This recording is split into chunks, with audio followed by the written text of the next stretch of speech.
Teague hits another three. He already has 3 triples. Welcome to SicEm365 Radio. Vital clears some space and knocks it down as he sent TJ Shannon flying. SicEm365 Radio is presented by IdealMRI.com. High-quality MRIs for $497 or less. IdealMRI.com. Your health is important, so is your budget. How about that old school up and under scoop by Maceo Teague? He is red hot today. The 3 o'clock hour is sponsored by Waco Custom Marketplace. Meats, sweets, Texas treats, and a cut above the rest. 425 Lake Air Drive, Waco. Mark Vital with his 7th rebound to go along with 8 points. Here's Butler in transition. Check that Teague, he knocks it down again. Have you downloaded the SicEm365 Radio app? Do it today on the App Store and Google Play. Meyer grades the hustle from the corner. That was Vital, keeping it alive. Vital again, are you serious? Takes advantage. Come on, he's my Mr. Glue guy. Now here's David Smoak, Paul Catalina, and Craig Smoak. Well. We are, at least 2/3 of us, inside the studio. 3/4 of us, actually, are inside the studio. Armstrong Sims is here, Paul Catalina, and I'm David Smoak. Craig Smoak will join us on Skype today, as it's been an awfully interesting... There he is. There's that good-looking Smoak kid. He'll join us throughout the show today on Skype. Craig, how you feeling? How's everything going with you today? I'm doing pretty good. You know, I have obviously been out now for a few days, and I don't know if you guys have explained that or not, but it's been a very interesting last month between having power knocked out and dealing with that whole mess, and then having, I don't know, like 3 days before turning around or whatever it was, and dealing with the big bad wolf that we've all been talking about now for the last year. So overall, I'm doing good, and I hope to be, back to full 100% activity and everything here in a couple of days. At least that's what my hope is. Well, I guess he just broke breaking news, and we really just kind of. I've had some people asking, it's kind of, but we've had a little bit of an uptick in a few of the folks who have had tested positive for COVID. And so we all were remote last week. I'm fine. I tested negative. Paul's fine. He tested negative. So did a few others, but we were just smart about it. And so we're back in studio. Armstrong's here as well. Good to see you, Armstrong. You produced yesterday's post-game show with Ashley and Mr. Butler. I heard even Armstrong doing a little analysis work as well. I love that because you have a little bit of an opinion on occasion, don't you? Well, basketball is my sport.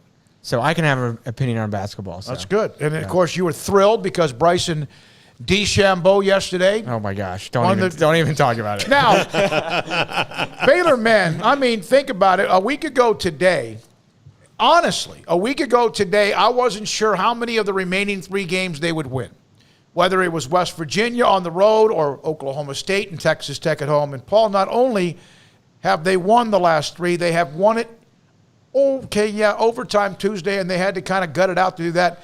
They dominated. They're back. They look very close to who they were before the pause, before the 21-day, I guess you could say, hiatus. Yeah, they absolutely do. And watching, I had some major internet issues over the weekend, but when I was finally able to watch the highlights back again this afternoon, it was kind of impressive that game was, at first Baylor was running away with it, and then because Tech's really good, got back into it. And at the first part of the second half, I thought, this might be back and forth a little bit. Tech need, this would be a huge win for Tech if they got it. But then all of a sudden, it's like Baylor said, not on senior day, not a chance. And between just Maceo Teague and Mark Vital, the kind of energy that was flowing through that team was impressive. And then when you beat the number 17 team in the country by 20-plus points, you're not messing around anymore. Yeah, Maceo Teague was crazy good. Again, had that record-tying 3-point game. Mark Vital, the save to Teague of all in the corner. Was amazing. I was able to watch the game just as a fan. Daughter Jennifer was in town, also her boyfriend, and just got a chance to go to the game. I think I tweeted one time late in the game. It was a nice crowd considering where we are, continue to be.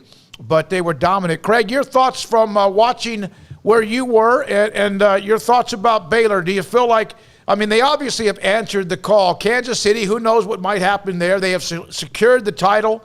They have secured the number 1 seed, which they might have done Tuesday at West Virginia. And we'll hear from Scott Drew, Maceo Teague, and Mark Vital in a moment. But one of the other stories, then we get back to Craig, Jack Robinson, who was a part of the 1947, 48, 49 Baylor, 48, 49 Baylor, is going to join us. He's 93 years old, sharp as a tack. He'll join us today to kind of talk about this team and looking back at his career at 4 o'clock today, among some other guests as well. Craig, your thoughts about what you've seen from Baylor in the last week? Well, after the Kansas game, I was a bit nervous and didn't know what to expect from this team. And then, after the West Virginia game, I felt pretty good about things. So it's amazing just, how 2 results back-to-back can completely change things. Now, I didn't foresee them, once they beat West Virginia, necessarily going and, winning the next 2, but I figured there was a pretty good chance, and just awfully impressive to be where they were about a week and a half ago, to be where they were, with the feelings that were out there after the Kansas game, and how long is it going to take them to get back, and oh my gosh, and this and that, and man, it's like they just needed to get that 1 win, and once they did, it was just like everything has returned to normal. Number 6, number 17, and number 18, you mowed down all 3 in your path, and you did so, not easily, but relatively easily in the grand scheme of things, and especially compared to what people probably thought it would take from you. So just an amazingly impressive run. They look like they're back, and if they're not back, they're awfully close to it. And there is no doubt who the Big 12 champion is. I forget who put this stat out there yesterday. It was a Baylor fan, but I don't quite recall. But they made mention that if you look at the final standings of the Big 12, for all the talk about the games that weren't played, they still had 1 more win than anybody. And, they played less games, a handful of less games in some cases than a Kansas did. So there's no doubt who the best team is, and they went and proved that this past week. It was awesome to see that. Got 4 text messages on the Riverbend Liquor and Wine text line. We'll get to that in a minute. Let's get to some little bit of paperwork, so to speak. Maceo Teague was named not only the Big 12 Player of the Week, but also the National NCAA Player of the Week, obviously for his performance over the last few days. Also, here's from Grayson.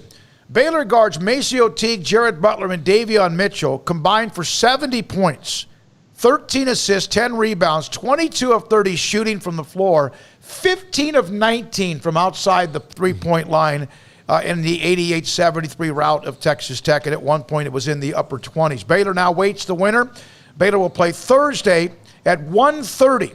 They await the winner of Wednesday's game between TCU and Kansas State. AP poll, Gonzaga, Baylor back to 2. Michigan drops to 4. Illinois, who beat Michigan, moves up to 3. West Virginia, listen to that, 10, 11, 12, 13. West Virginia, Kansas, Oklahoma State, Texas. Tech and Oklahoma 20 and 25. Houston is at number 7. The women's team remains number 6 in the country, and they play West Virginia tonight at the Farrell Center.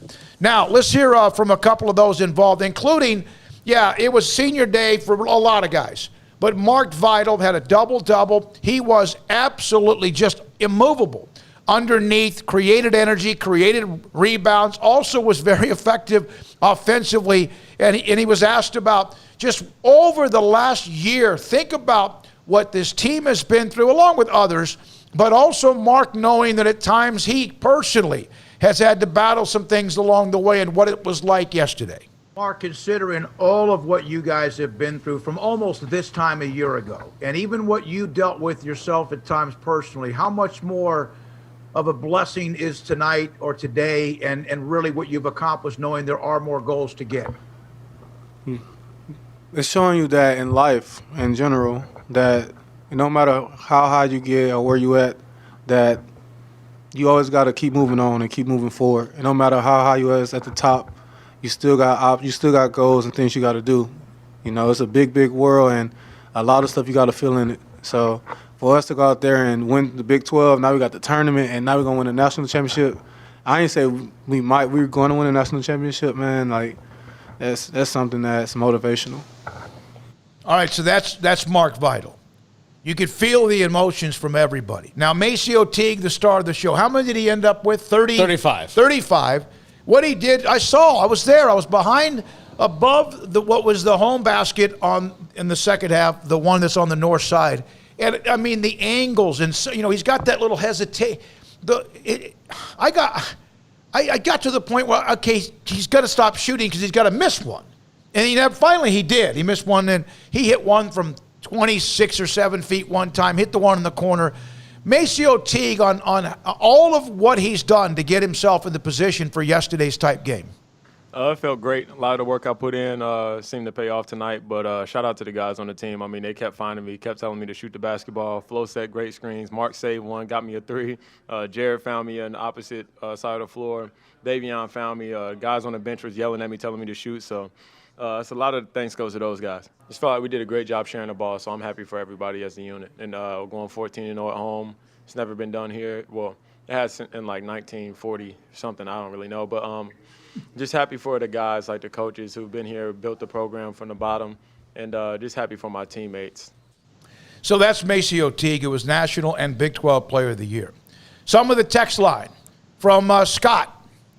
3 impressive wins versus ranked conference opponents after the road loss to Kansas tells me Baylor's ready not only for the Big 12 tournament, but also the NCAA tournament. March Madness is here. Let's enjoy the next few weeks. From Scotty, I think it'll be helpful if Baylor men's basketball plays at least 2 more games before the NCAA tournament. 100% physically fit. Anyways, what are y'all thoughts on the men's basketball conference tournament as a whole? It's no different. I mean, Baylor's the heavy favorite because they've run the table basically. They're the favorite, but man, I've seen those tournaments. You never know because now you're playing teams. 7 teams are in, but now you're playing. You never know who you might play opening round after the play-in games. And these teams, this is it for them. So they get crazy. They play out of their minds. That's what's called March Madness. Yeah, that's why that's so weird to me this year because this is the first time since I've been covering Baylor that the Big 12 tournament means absolutely nothing to them. No, it does. As far as like, to the individual, the team, it does. To the guys, it does, for sure. But as far as nothing that happens in the next week can hurt them. No, where before they were always either trying to maybe put up to get a 2 or 3 or trying to make sure that they secured an NCAA tournament. And getting the psychology of winning the Big 12 tournament, I think, was a big thing for this program because, Kansas won so many dang titles in a row in the regular season. Like, getting the tournament title would have been something. And it was that way for a lot of, I remember when West Virginia won it, and when I was there, you just saw the joy in their face that they were able to do that. But just in a macro sense of, if Baylor plays 2 games and loses one, it's not going to hurt them in the tournament as far as seeding goes. And I think also the fact that they did lose to Kansas, although they didn't play well, didn't look good either, that perhaps going into the Big 12 tournament, that deal about remaining unbeaten means nothing. Well, Matthew Meyer said as much at the press conference last week. It's not on their shoulders. Craig, as far as the Big 12 tournament, they can get somebody who's hot. They're going to have to play somebody obviously good, maybe 2 or 3 teams that are very, very good. And your thoughts? I still think they are. Aren't you? Would you say it's like Baylor against the field in a way, not Tiger against the PGA tournament, but Baylor against the field because of how they looked the last week and how they played most of the year? Yeah, it has to be. I mean, the only team that I would think people even have that much interest in seeing them against is Kansas. And I don't know outside of Kansas how many people really seem to have an interest in that. I mean, from a basketball perspective, I think folks would like to see that game, but I don't think that too many people out there are like, man, Kansas just beat Baylor recently. I think most people are like, yeah, Kansas beat Baylor recently, and Baylor was coming right off their paws, and now look what they've done since then. So I don't feel like there's some like, let's break the tie between these 2 teams, like there might have been if Kansas was as good as they've played lately all year. If they were like typical Kansas, maybe you would feel that way, but I don't know. I think most eyes are on the tournament, the NCAA tournament. I think everyone would love to see Baylor go and just, take both crowns and go ahead and sweep this bad boy. I know there's a stat about what a team from Texas has never won the Big 12 tournament or something along those lines, some stat I saw last night. So I'm sure the team wants to go and do it. I don't know if the fans are clamoring over seeing a Big 12 tournament title, but should provide for some good basketball games and certainly a great tune-up for the NCAA tournament. So they'll play the winner of TCU and Kansas State. Then if they win that game and move on to play the winner between West Virginia, Oklahoma State. On the other side of the bracket, you have Kansas, Texas, and Texas Tech as the top seeds. Oklahoma actually played all the way down to the number 7 seed, and now they'll open up with a play-in game against Iowa State. By the way, from Daniel, that game yesterday was so much fun to watch. Hopefully the rest of them will be that way as well. And get well soon, Craig. From Steven, praying for you, Craig. What a game Sunday. What a team.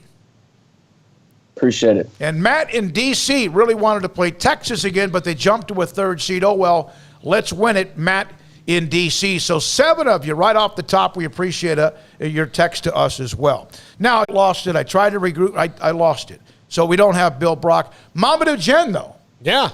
The mayor. He's going to join us today a little after 5. Also, Jim Haller at 4:45 today. And Glenn Moore, Baylor softball, had a great weekend in Louisiana. He'll join us at 3:45. So I mentioned Jack Robinson at 4. When we had Waco's actual mayor in here a couple weeks ago, I was telling somebody like, hey, we're going to have the mayor on the show. He's like, Mamadou? Yeah. And I went, no, we haven't had Mamadou on in a while, but it's probably a good idea. Yeah, no, he's on. And we'll have some other, as we go into the tournament and have coverage from what Baylor allows us to have, the men's basketball, women's basketball playing tonight, and then they turn around and have their tournament coming up soon as well as they're rolling, of course, into the NCAA, or into the Big 12 tournament. There were a couple of other notes that I wanted. I think that's pretty much it. By the way, I don't know of anybody that does not have these 4 as the number 1 seeds. Have you seen anyone differently? Gonzaga, Baylor. Even though Michigan was beaten and beaten again, Michigan and Illinois.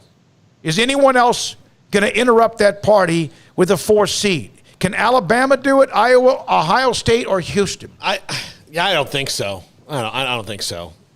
All right. Evan? No, go ahead, Craig. No, those seem like the most surefire bets. Yeah, and Baylor taking care of it West Virginia Tuesday. That knocked them from the possibility, and they lost again. All right, now, Evan Miyakawa, good friend of the show. Top creators in the country. The top 2, and these are stats, data-driven. This is overall basketball. This is both offense and defense. Jared Butler, Davion Mitchell, 2. Dosunmu of Illinois is 3. Kendrick Davis of SMU is actually 7. Taya Cooper's brother, Sharif from Auburn, who played at Farrell Center, is number 8 in the country. So number 1 and 2, if you take in account offense only, I think Butler and Davion maybe are like 3 and 4.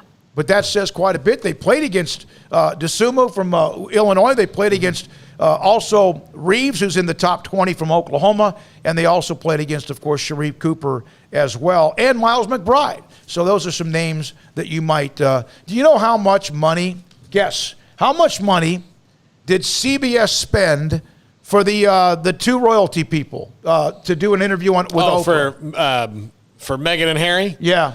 Doesn't that sound like a movie? It's about to be. How much do you know how much they spent on $10 million. Craig, how much do you think that the CBS gave the rights to run Meghan and Harry? I don't know. At least probably about 10 million. You might argue that it's worth it considering how many people seem to be talking about that or interested in it. But I wonder how many shows CBS has probably also run or stories were like, well, the spending's out of control for this and this and this. And they turn around and, hey, let's plunk down whatever number you're about to tell us on the royal family. All right. Armstrong? I think it's less. I'll go like 7. 7 million. Ah. I've seen reports of 7 and 8 million, commercials at 325,000. However, approximately 17 million people watched, okay? When Michael Jackson did an interview with Oprah in February of 93, 62 million watched that. And it was an hour and a half, this one here. Why did you need 2 hours to interview those 2 people? What is it about royal families in this country that are just... Look, I'm in complete agreement with you, and I'm not trying to make any light of their pain or anything they've gone through, because Princess Diana did an interview, all that. But the bottom line is, why do we care so much about the British royals in this country? And why, I don't think the British care as much about their... they have the tabloids, but if you're a regular British citizen... You don't vote for them. The prime minister makes all the decisions for you. Yeah. Their ceremony. I'm very annoyed by the royals. I wanted to throw that in there just as a little change up. I blew my mind that they paid $7 million and that 17 million people actually watched that. But we're in a reality type live-in television, like that's what we do. T-Rex, since when do victors care about losers? Why do we care about England? We whipped them in 76. Oh, my God. Yes. Good for you. Exactly. Baylor and Texas And soccer. in 1812. Baylor and Texas soccer has been rescheduled now for April the 1st. Also, I don't know if you guys saw this. We had the quarterback commit, Zach Pirate, on late at the end of our week on Friday. He sent me a text over the weekend when they got back. His father, they said it was an amazing trip, had the greatest time. Said our trip was awesome. We got to see the campus. We fell in love with it. We loved the town, and all the people were extremely nice and genuine. That's from Zach Pyron. Now, can you go to Leah, Leah Pyron, on Twitter? Can you find it? Might be Leah _ Pyron. There's a picture she put up of her son that said chip on his shoulder. Not sure if you can find that or not, Armstrong. I should have given you a little bit more heads up than that. I got it. Hold on. You got it? Okay, good. There's a picture that she put up of her son. He's committed to Baylor. He committed late Friday. And this is an amazing picture of him. And the reaction, of course, from the Baylor fan base has been nothing. Look at that, Paul. I mean, that's as good a stiff arm pancake as you could possibly see. I like those jerseys. Jerseys are nice. Yeah, the old school jerseys looked like to me. But that's from his mother that put that up on Twitter. His father contacted me and said we had a great trip. And now you know what Zach does? Zach tries to stay focused and starts recruiting for the rest of the class the rest of the way. And that's what the quarterback, that's what Kyron Drones did. That's what others did. That's what Zeno did. That's what others have done along the way. All right, when we come back, 254-339-1122, your thoughts, your calls, Paul? You got that locked in? Yeah, it's all right. And then also your comments as well on Baylor men's basketball and the Big 12 championship, which they sewed up Tuesday and they validated throughout the week, including yesterday's win against Texas Tech. Glenmore, 3:45. Jack Robinson at 4 o'clock. 4:45, we'll hear from Jim Howler. At 5:10, Mamadou Jen, the mayor. SicEm365 Radio. Waco Regional Tennis and Fitness on Lakeshore Drive in Waco was built to give you a chance to enjoy elite tennis facilities and also remain fit or reshape your own body. Now, they themselves have gone through some physical changes. They have 7 large flat screens stretched across the main improved weight room with Wi-Fi available and their own app for you to enjoy whichever flat screen you want when you're on an elliptical or a treadmill or whatever you're doing. Active treadmills, elliptical machines, free weights, Cybex machines, clanking. Group exercise classes, multiple classes every day. There's a new ballet bar for the bar class. Also, along with a new look bar and lounge with beer and wine available with other flat screens there above the bar and in the lobby area. There's there's like 4 flat screens that make one big, huge screen. Upgraded PA system throughout the world-class tennis courts, lessons for adults and juniors, merchandise available, tanning bed, personal training, a new look that will make you feel better, but you have to walk through the front door at Waco Regional Tennis and Fitness on Lake Shore Drive in Waco. At Baylor University, students find their place to shine. They're faithful friends and inspirational leaders. They're championship teammates and independent thinkers. They're on the cutting edge of high tech and in the halls of history. If you want to make the world a brighter place, you can. And if you want to shine in your own way, you can. The spark you need is already inside you. Bring it to Baylor, where lights shine bright. Let Camille Johnson Realtors guide you seamlessly through the process of buying your dream home or selling your current one. Commercial, farm and ranch, or residential, Camille Johnson Realtors can smoothly and successfully lead you through any transaction. With a team of 28 experienced agents who are excited about serving you, Camille Johnson Realtors services the entire greater Waco area. If you're in the market to buy or sell, contact Camille Johnson Realtors, 104 Midway Center in Woodway, or find them online at www.camillejohnson.com. Camille Johnson Realtors, elegant, charming, warm, welcome home. At Ideal MRI, we feel blessed to be a part of the Waco community. We're a small family business right here in Central Texas, and our goal is to bring down the cost of health care while maintaining high quality. At times like this, the cost of health care has never been more important, and unfortunately, significant illnesses and injuries still occur. That's why Ideal MRI is open and here to serve you through the difficult time. We offer premium MRIs just like a hospital with state-of-the-art technology and specialists, but you'll pay less. Sometimes thousands of dollars less, whether you're using insurance or not. At Ideal MRI, we accept most insurance and there are no hidden costs, even offering financing if that's needed. Everything included in the price, and you'll not get something as a surprise in the mail later on. If you need an MRI, ask your doctor about Ideal MRI. They'll know. You can schedule an appointment safely from home online in minutes at idealmri.com or give us a call, 833-IDEAL-MRI, idealmri.com. From the first workout to the last practice, sports is an incredible challenge. Hi, this is Dan Ingham with the First National Bank of Central Texas, and we're proud to support each athlete, every parent, and our educators. From families, small businesses, to the biggest industry, we're here to help. With remarkable products like First Free Checking, we've got banking ideas that fuel big dreams. The First National Bank of Central Texas. Familiar faces making local decisions. Member FDIC, Equal Housing Lender.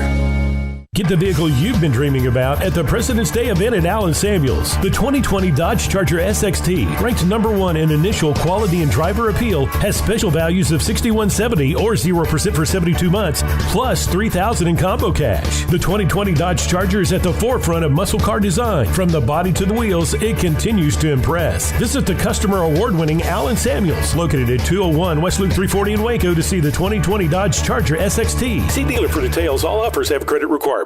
In Texas, there's pea-size hail and baseball-size hail. Guess which one hit our house? We didn't even know where to begin, but we called our Texas Farm Bureau insurance agent, and he was so reassuring. He knew exactly what to do to get our house back into shape and our lives back to normal. Now, we're even more thankful for the roof over our heads. Stop by and see our agents at one of our 3 McLennan County locations. Coverage and discounts are subject to qualifications and policy terms and may vary by situation. Welcome back to SicEm365 Radio. Call us on the Impact Health Labs caller line at 254-339-1122. For your company's mass COVID testing, log on to impacthealthlabs.com. All right, a couple other notes. The girls' basketball tournament starts this weekend. Later in the week, Wednesday, in fact. Fairfield, the only team out of Greater Central Texas involved. They're in the 3A final. They'll play the 3A final. That's right. They'll play Brownfield at 2 o'clock on Wednesday. Remember, they did all this stuff outside of the San Antonio, and now the championship games only. And that's when I knew, when they shut down the boys tournament last year, which would have been a following week, that's when, like, you had Yates, had that great team that we did the game with China Spring. They're about to play for a state title. Remember, that's when they shut that down, the Big 12. It was just, that's when they shut that down. That's when we started. That's when I knew, okay, it's going to be a while. So I'm glad they're able to get back down there and decide a state champion. Cypress Creek will play DeSoto in the 6A championship. Cypress Creek is 32. And, good luck to them as well. You can just guess. Nazareth is always in it. Lipan, Martins Mill, still some of the same teams. Canyon as well. All right, 254-339-1122. Paul and David, we're here in studio. So is Armstrong. Craig is remote by Skype. Paul? All right, let's go to T-Rex. You're on the Impact Health Labs caller line. Thanks for your call. Oops. Sorry, I haven't done this all week. Sorry, I did it again. You're 0 for your last 3. Yeah. There we go. I thought maybe a vacation. There we go. Thanks, T-Rex. There's the beat, and it's, usually the beat for me because you don't want to hear what I'm saying.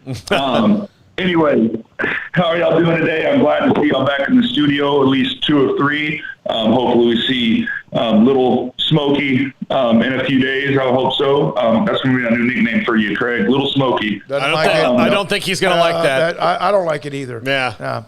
It's Craig. All right. Okay. We'll call him Big Smokey. I can't hear the call, so you're going to have to tell me what he said. Oh, yeah. Anyway, I want to just let you know that now that you stated earlier that you were at the game yesterday, David, with your daughter and her boyfriend, there's going to be a lot of disappointed Baylor fans out there that you mentioned that last bit. So just be prepared. Might be on the text line, a lot of tears. I just want to pour my drink out to all the hopefuls that were out there.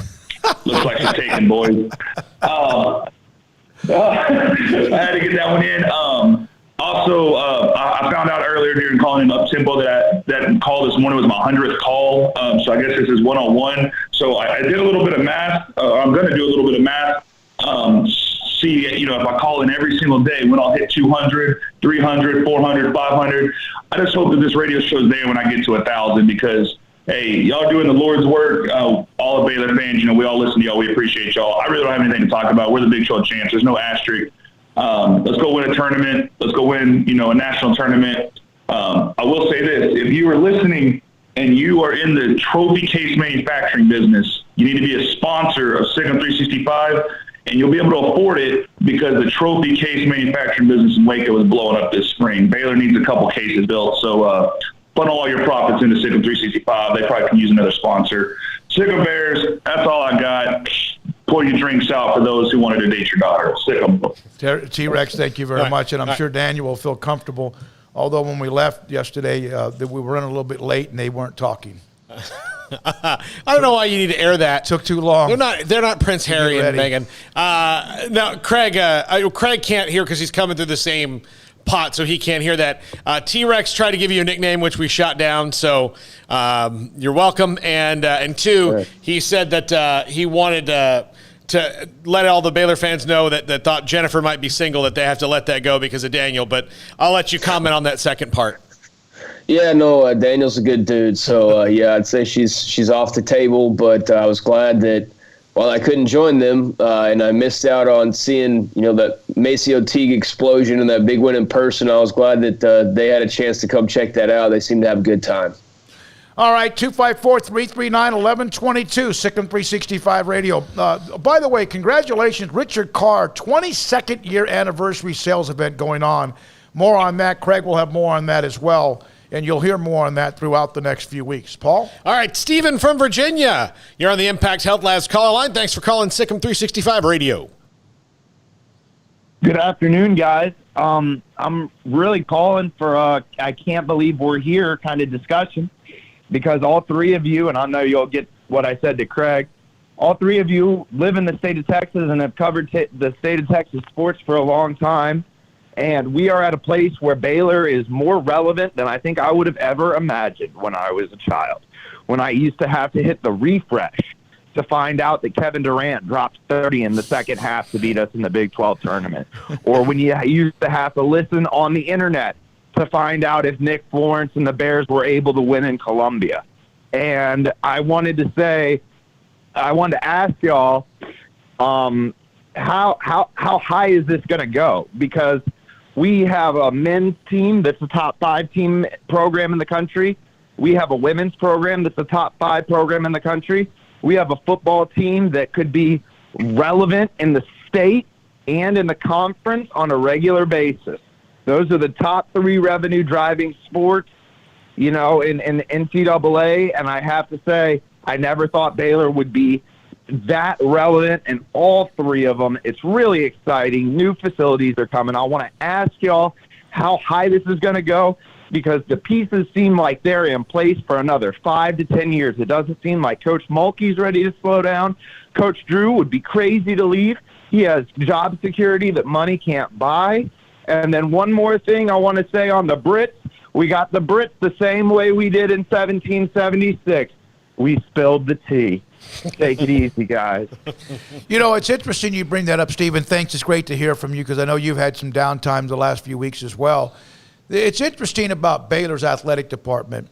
I was thinking about this the other day, and it might have been at the game. I don't know. If you are someone who wants to attach your brand to a school, and I know that there have been some warts along the way, why not? Nike's got to be thrilled. Yeah. Nike's got to be thrilled. So have others who are now attached to Baylor. You look at the women's team, the men's team, and football, yes, the two of the last 4 years, 1-11, 2-7. next year will be a nice measuring stick for Dave Aranda and company. But across the board, and if it's not this, and I know that these are not revenue-generating sports, neither is really women's basketball, but the tennis or the golf, and there's always winning something. But even if it's not revenue generating, though, it's image brand building. It's image brand building. So you want, they're spending money, like Nike, Adidas, all those athletic companies, they're spending money. If you're a tennis equipment company, you're spending money in that realm anyway. I agree. So it's not like you'd all of a sudden decide I'm going to spend money. So yeah, the efficiency at which Baylor wins across the board, to me, is a pretty stable bet. They're going to be peaks and valleys for every team, and they're different depending on the sport. But what's happened in the last decade is that, and then even especially in the last 5 years, is that the valleys aren't that long. It's not and Matt Rule proved that. They went 1-11, and then he pulled them out of the funk, in 2 years. Now, I think Dave Aranda is very capable of doing that same thing. So, yeah, I don't see them having a bad football season and then following it up with 4 or 5 more bad football seasons. Well, I don't think you're going to see the long drought that was for a decade and a half, which is almost it's. In fact, speaking of which, I was going to throw this out there just to make everybody shiver a little bit. But Kevin Steele was let go by Tennessee. He was retained and then let go. Because wasn't he the one? No, he was at Auburn. Well, he was at Auburn. That's Tennessee paid to have him come up there. That's right. Then they fired Jeremy Pruitt and a bunch of his staff. He gets a $900,000 full salary for the next 2 years, by the way. Yeah, and he worked there for a month. Yeah. He was hired on January 12th, fired because he was a part of that staff, although it had nothing to do with Pruitt and what he was dealing with. Here's what I would like to say. I would like to let any athletic director out there know that for half that money, I will come in and make sure that nothing bad happens in your football program for 30 days. You can't prove that. For 30 days. You can't even prove that. Until you hire the guy you really want. You have 100 and some 18 to 23-year-old guys. I got a plan. No, you don't. I got a plan. You don't have a bubble big enough. I got a plan. All right, we'll have Glenn Moore, by the way. Softball had a huge weekend. There's another sport that I know that they haven't been flawless this year. Baseball hasn't been flawless, but they both had nice weekends as well, so good luck. Here's an interesting stat. Tweet, excuse me. At Cyclone Matt 69.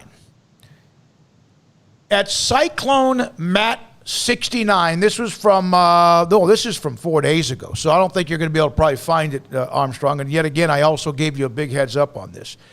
It's at 7:41 p.m. This is the tweet that made me spit giggle, because here's a team that's terrible, and yet sense of humor along the way. All right? This is from Cyclone Matt 69. You got it? What was the date? Sorry. March the 4th at 7:41 p.m. This is, because Twitter has some evil. Social media in general, I bet if you spelled it a certain way, it would just spell evil. But at times, Twitter will make you go, that's why you even hear this. That's why this is what I come to Twitter to find. And then there's even some that I used to go watch to do that, and they've all gotten too political as well. So he may have already had 50 tweets since that time. 7:41, you said? Yeah, 7:41 p.m. On March the 4th. It's 7:41 p.m. This is from Cyclone Matt 69. I thought this was as positive as you could say. Paul, read that out. Yep. The old saying is it's hard to beat a team 3 times in one season. Does that mean the Cyclones will win the Big 12 tournament?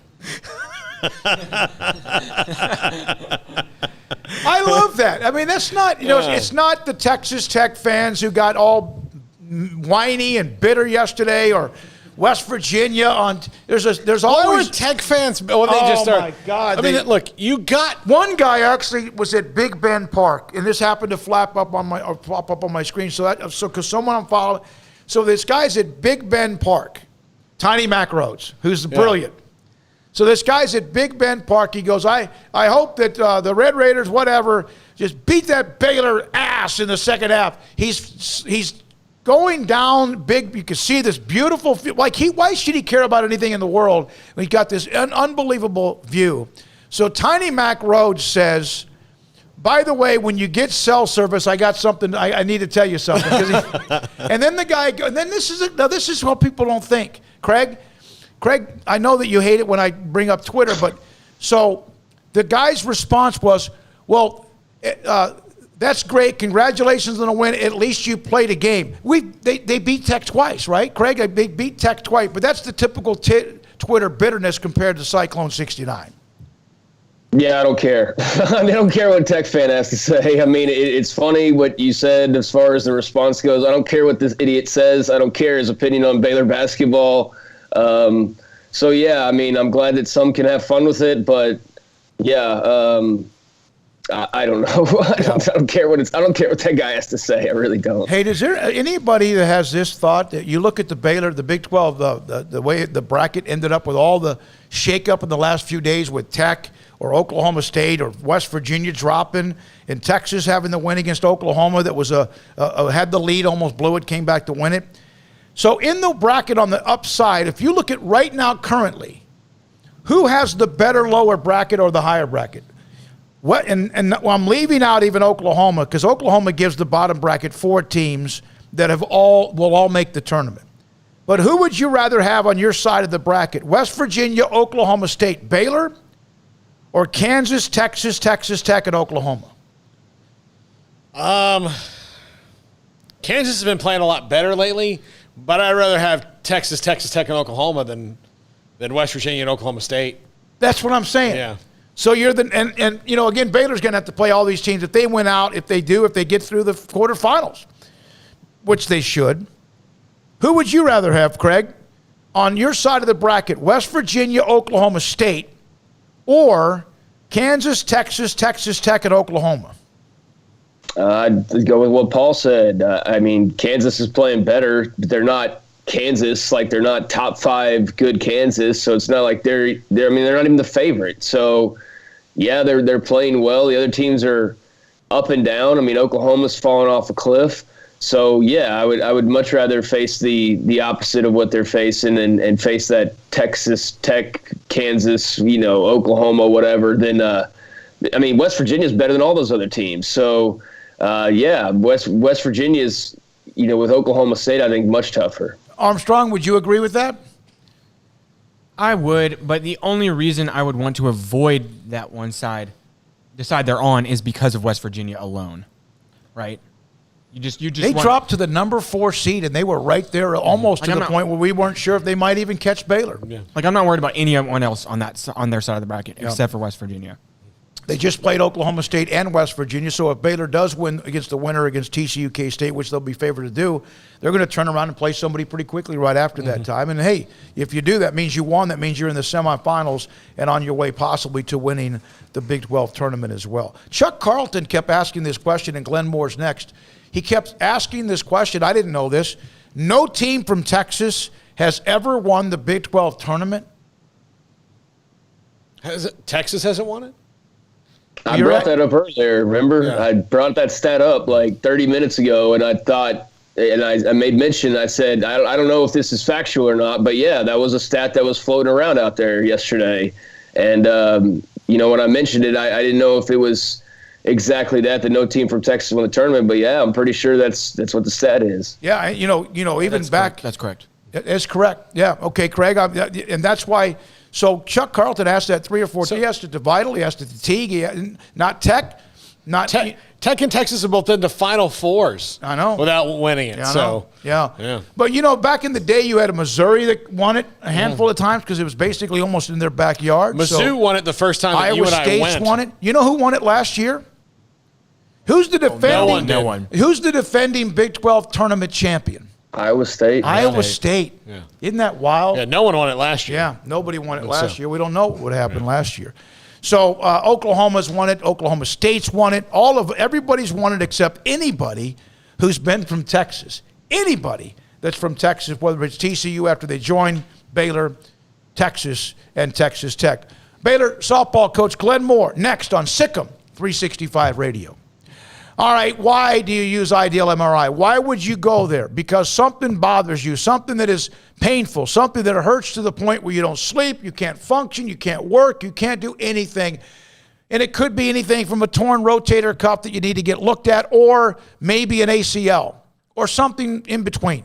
Whatever part of your body that hurts, and it hurts more than just something that you got to take 2 or 3 or 4 Advil, it hurts like hell, and you need help. And Ideal MRI specializes in making sure they find out exactly what is bothering you, what pain you have, and what is going on.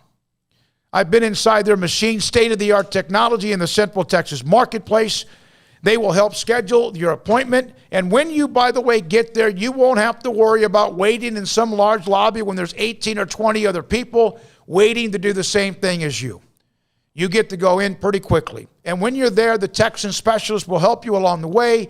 And then when you're inside the machine, which is state-of-the-art, this is an alpha dog of the MRIs.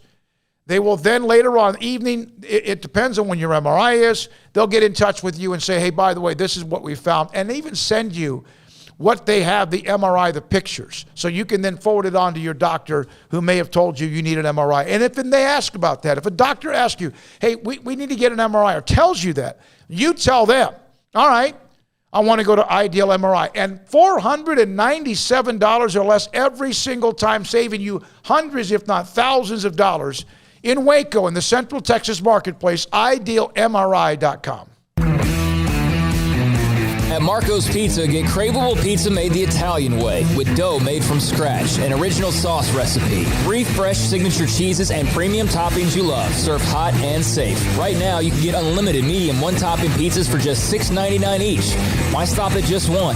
Order with your app or at marcos.com for curbside, carryout, or delivery today. Marco's, pizza lovers get it.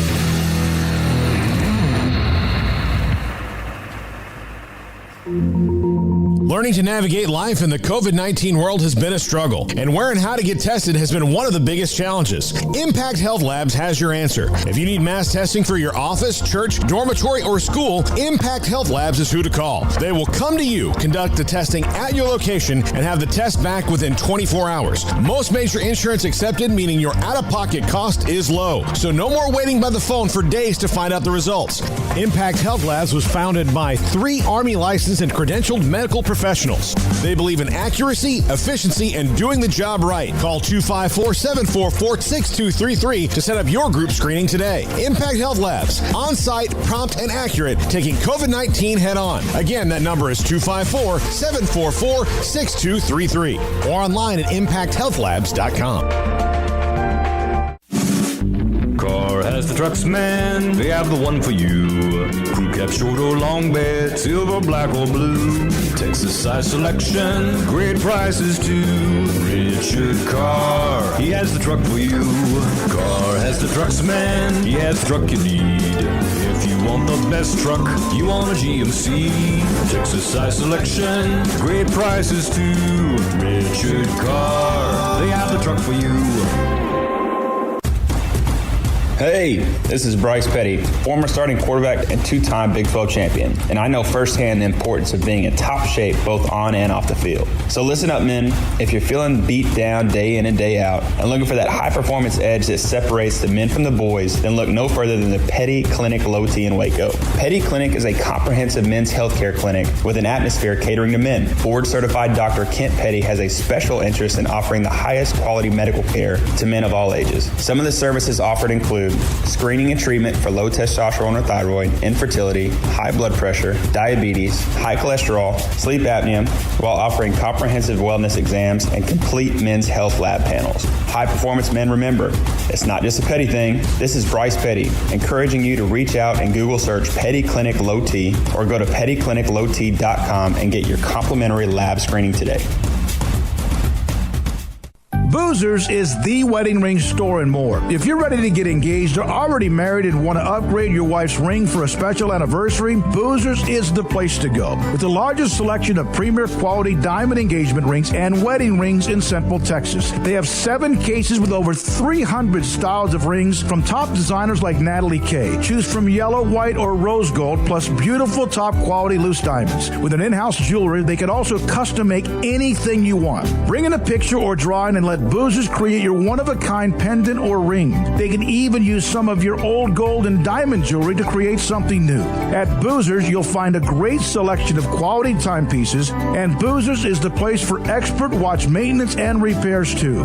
They specialize in expert Rolex watch repair for fine jewelry, watches, custom work, and more. Go to Boozers on Valley Mills and Lake Air Drive in Waco. Boozers, the wedding ring store and more. Welcome back to SicEm365 Radio.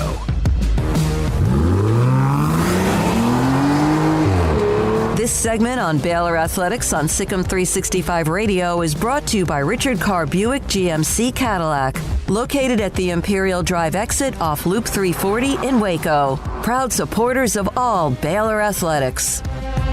All right, here we go. Softball over the weekend. Very, very productive weekend in Louisiana.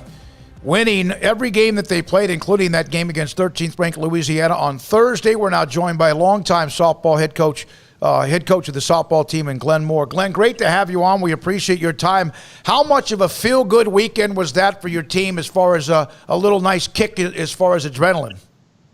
Oh, it's always fun to win. We had some beautiful weather, and we played some good competition, certainly in Lafayette. Always good. Those Cajuns are always strong down there. I really was proud of how the team played. So, yeah, it feels really good. Coach, not playing a game against somebody for a year. I mean, you in baseball and some of the ones were the only ones who really had to do that. Everybody else had about a normal offseason, even if their season got cut short. What was that feeling like for you and your team that you finally got to see somebody in another jersey and play a game that counted? Man, Paul, it was kind of like pouring salt in a wound when we had that first weekend rained out, and then it looked like our frozen out, and then it looked like we were going to have two weekends in a row we missed. We got really far behind some of our competition, and just itching to get out there. We had inter-squad, we'd practiced, we'd done all that stuff. The longest layoff in any of these girls' career, and certainly mine, and made you appreciate things a whole lot. But we certainly were rusty when we came back. Coach, how hard is it to develop chemistry when you have, the interruptions or the unorthodox, lead up, the off season, what have you? I know you've got senior leadership, but you've also got some young girls as well. So kind of how do you develop the chemistry, or is it all that different from, normal time, so to speak? No, I think it is tough. I think that's a great question, and I don't know if I have the answer to it. We are still trying to figure out who we are and work out some kinks, but we can see this team getting closer together and understanding what each other is capable of. There's a big age difference between those fifth-year seniors and 6 years in Rodoni's situation and those freshmen that are coming in, and she's got a freshman catching her, so it will just take some time, and we've been patient with that, and we see it working out.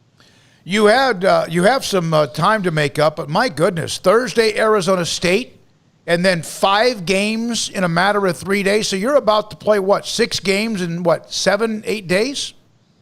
Yeah, that's not that unusual for softball. It's too much in my opinion, but that's the nature of the game. 5-game weekend tournaments are not unusual. And these kids also come out of travel ball where they'll play Monday through Sunday, playing every day, maybe a day off in the middle of a week to Colorado where they're playing 2 and sometimes 3 games a day. So they're conditioned for it to a degree. It's certainly more intense at this level, and it's not something you want to do. You have to have some depth in your bullpen. We got a little bit of that this year, and hopefully that we'll benefit from that. But we're going to start off just like we did last week, going down to Lafayette and playing a very good team in a hostile environment. We're going to do that this week as well. Yeah, when you like these, over your tenure, you like these tournaments and things you get challenged early in the season. You really like to see what your medal is before you get into the conference season, don't you? Well, I think that's the only way you can really be prepared for going to Norman or, playing in Austin or really anywhere in the Big 12. They're hostile environments. Fans come out and they're rattling your kids if they're not used to it. So, we try to take them to places where may not get the bang bang call very often, and the crowd's going to be on the officials and they're going to be on you. And once you are in that environment once, you kind of get to where it doesn't affect you near about as much. And we've traditionally tried to do that, as you said, put our kids in those environments. And plus, we like competition. We think that you can't get any better playing people that are as good as you. So we want to play people that are better than us, so we'll know how we measure up and then get better. Over the weekend, Nikki Dawson became the program's all-time leader in career triples. She notched her 10th. Is there a secret to being the queen of triples, so to speak? And what does that mark mean, if anything, to you that she set that record? Well, I've been working with her on her speed and racing her here and there. And, I can keep up with her if you put a cheeseburger at the finish line. She's something else to watch. I mean, she's I believe I'm correct in saying this. She was at one point in time anyway the nation's triples leader in high school softball. So we knew that we had a gem on our hands when she came to our program, and she's fun to watch. But that's not just speed, though, Glenn. It's also knowing how, like, awareness, isn't it? If you knew everything about Nikki, you would know some of her challenges, how amazing she really is as an athlete. She's very serious. She's a great leader for us. But, yeah, awareness, going with the pitch that they throw you, they can't find a way to get her out the same way twice, and she'll hit the all field. She's what you'd call a slapper, but not a traditional slapper where you hit to the 5-6 hole and beat it out. She's more of a power hitter slapper, and she can power slap it out of the ballpark as well. So when she gets one down the line, they better get on their horse because she's headed to third. You after the game against Louisiana on Thursday, and we know how good they are. Tonight, we got a glimpse of how good we can be after the first inning. Gia could have beaten anyone. Our offense had a great balance of pressure and power. This was a good win. Did the girls understand what they accomplished on Thursday, the young ladies, and did they learn the glimpse of what and how good they can be? I can't speak for the freshmen, but the upperclassmen know that Louisiana is one of the premier programs. Might be what some would call a mid-major. I don't think we have mid-majors in softball this year anyway. And, they have a number one pitcher that's one of the top pitchers in the country. We were able to run her out in the fourth inning. We swung the bats really well. We played smart. We made good adjustments, played great defense. Gia came out. They hit her hard the first inning. We made some plays behind her, and then from that point on, Gia was in their head the entire game, and they struggled with her, and we just kept putting up runs. So I like the fact that we didn't let take our foot off the gas pedal the entire game. We had an opportunity. Leah Pritchett hit one out of the park that was brought back by the center fielder. Would have been a 3-run home run with 2 outs, and we had an opportunity to do some more damage. So, yeah, to answer your question, they know what it means to go down there and win in that park against that program. We're not going to play that well all the time, but we're capable of it. Now we know that. Craig, anything else from Coach Moore? No, I'm good. Okay. Hey, Glenn, thank you. Congratulations. Looks like you guys got some momentum and good luck. You got a bunch of games coming up this week, and as you mentioned, in Tempe and then Grand Canyon. Thanks for your time, and I always appreciate having you on the show. We appreciate you guys. Thank you. Sic'em Bears. So this Thursday at Arizona State, and then they play twice on Friday, Northern Illinois and Grand Canyon, twice on Saturday, Northern Illinois and Grand Canyon. Then on Sunday, they play UTEP. On Sunday morning, all of those games, Tempe, the first game on Thursday, and then the rest of the weekend, all in Phoenix, which, of course, is one of the prettiest cities now in America. When we come back, Jack Robinson, he played for Baylor in 1946 to 1948. He was on the team the last time Baylor ran the table at home, on the Final Four team that lost to Kentucky, part of the Olympic team in 1948 that won the gold medal, and so much more about him. His thoughts as he watches this Baylor team now. The great, the legend, Jack Robinson of Baylor, next on SicEm365 Radio. Alan Samuels, Dodge, Chrysler, Jeep, Ram, Fiat. Come by, let's be friends. Go with it. It's not the right one. It'll find. Certified by J.D. Power again this year as the winner of the Customer First Award for Excellence. How about this? The Ram Truck Month. All new trucks three-peat Motor Trend Truck of the Year. 2021 Ram 1500 Lone Star, the Crew Cab. Values up to $7,000, 0% for 84 months. Check out the new Dodge lineup and their performance days. First domestic brand ranked highest overall in J.D. Power's initial quality study. Here are the total values you can get off on the Dodge Charger, the 2020 XXT, $6,170 or $3,000 combo cash plus 0% 72 months. 2020 Chrysler 300 Touring, $6,250 total values or 0% for 84 months. And the new 2021 Chrysler Pacifica Hybrid, values up to $7,000 or 1% for 72 months. And the Jeep Celebration event, including the Jeep Cherokee Latitude, the 2021, $6,000 total values or 0% for 84 months. Also, $5,500 off the 2021 Jeep Grand Cherokee or 72 months, 0% financing, plus $1,000 combo cash. And the 2020 Jeep Renegade Latitude, values of $7,250, total values of $7,250 or 0% for 84 months. It's Alan Samuels, Dodge, Chrysler, Jeep, Ram, Fiat. Go online to look, AlanSamuelsDCJ.com, Loop 340 east of 84 in Waco. We've sent the nomination forms to area high school counselors for the 11th annual Academic All-Stars team, and we will find 20 elite student athletes who excel in both academic and athletic competition from Central Texas high schools. Hello, everyone. This is David Smoak. Our title sponsor is Texas Farm Bureau Insurance, protecting Texans since 1952. The 2021 Academic All-Stars program is also brought to you by Westdale Asset Management, Englander Design Pack, Southwest Sports Medicine, Alan Samuels, Dodge, Chrysler, Jeep, Ram, Fiat, Coca-Cola of Waco, Ray Broker Air Conditioning and Heating, Texas Sports Hall of Fame, HEB, the McLean Group, Universal Windows Direct, Rudy's Country Store and Barbecue, and the Waco Foundation are 501c3. Nomination deadlines March 31st. We'll eventually announce the team on Monday, May 3rd. Honor them at our annual banquet on Wednesday, May the 19th. It's the 11th annual Academic All-Stars team highlighting the elite student athletes in Central Texas right here on SicEm365 Radio. 1, 2. I'm in love with a man named Rudy. I'm okay with that. He knows exactly what I want. Keeps me coming back. Cooks breakfast, lunch, and dinner for me. Does the dishes too. I'm in love with a man named Rudy. Last name Barbecue. It sure is easy to fall in love with Rudy's tasty oak smoked barbecue. Next in line.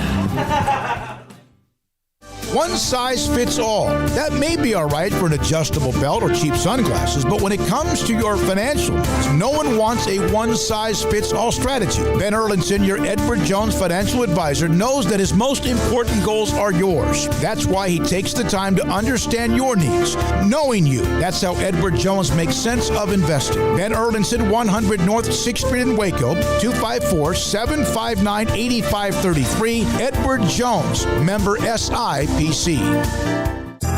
Riverbend Liquor and Wine has their easy-to-access drive-thru open and convenient and clean in-store location on the corner of Lakeshore Drive and North 19th Street in Waco. Riverbend Liquor has the best and most extensive variety of craft beer selections in Waco, and Balcones Whiskey, including single malt, pot still, baby blue, rye, brimstone, and the all-new lineage in stock. Riverbend Liquor and Wine, family-owned and operated, and a hidden gem in Waco on Lakeshore Drive and 19th Street. And find out more on Facebook and Instagram.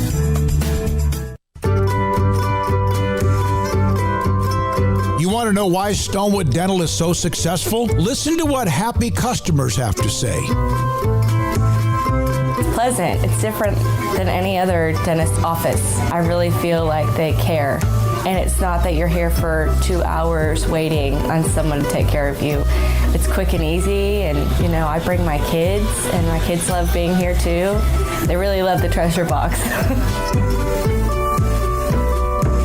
Staff is really nice and accommodating, real friendly.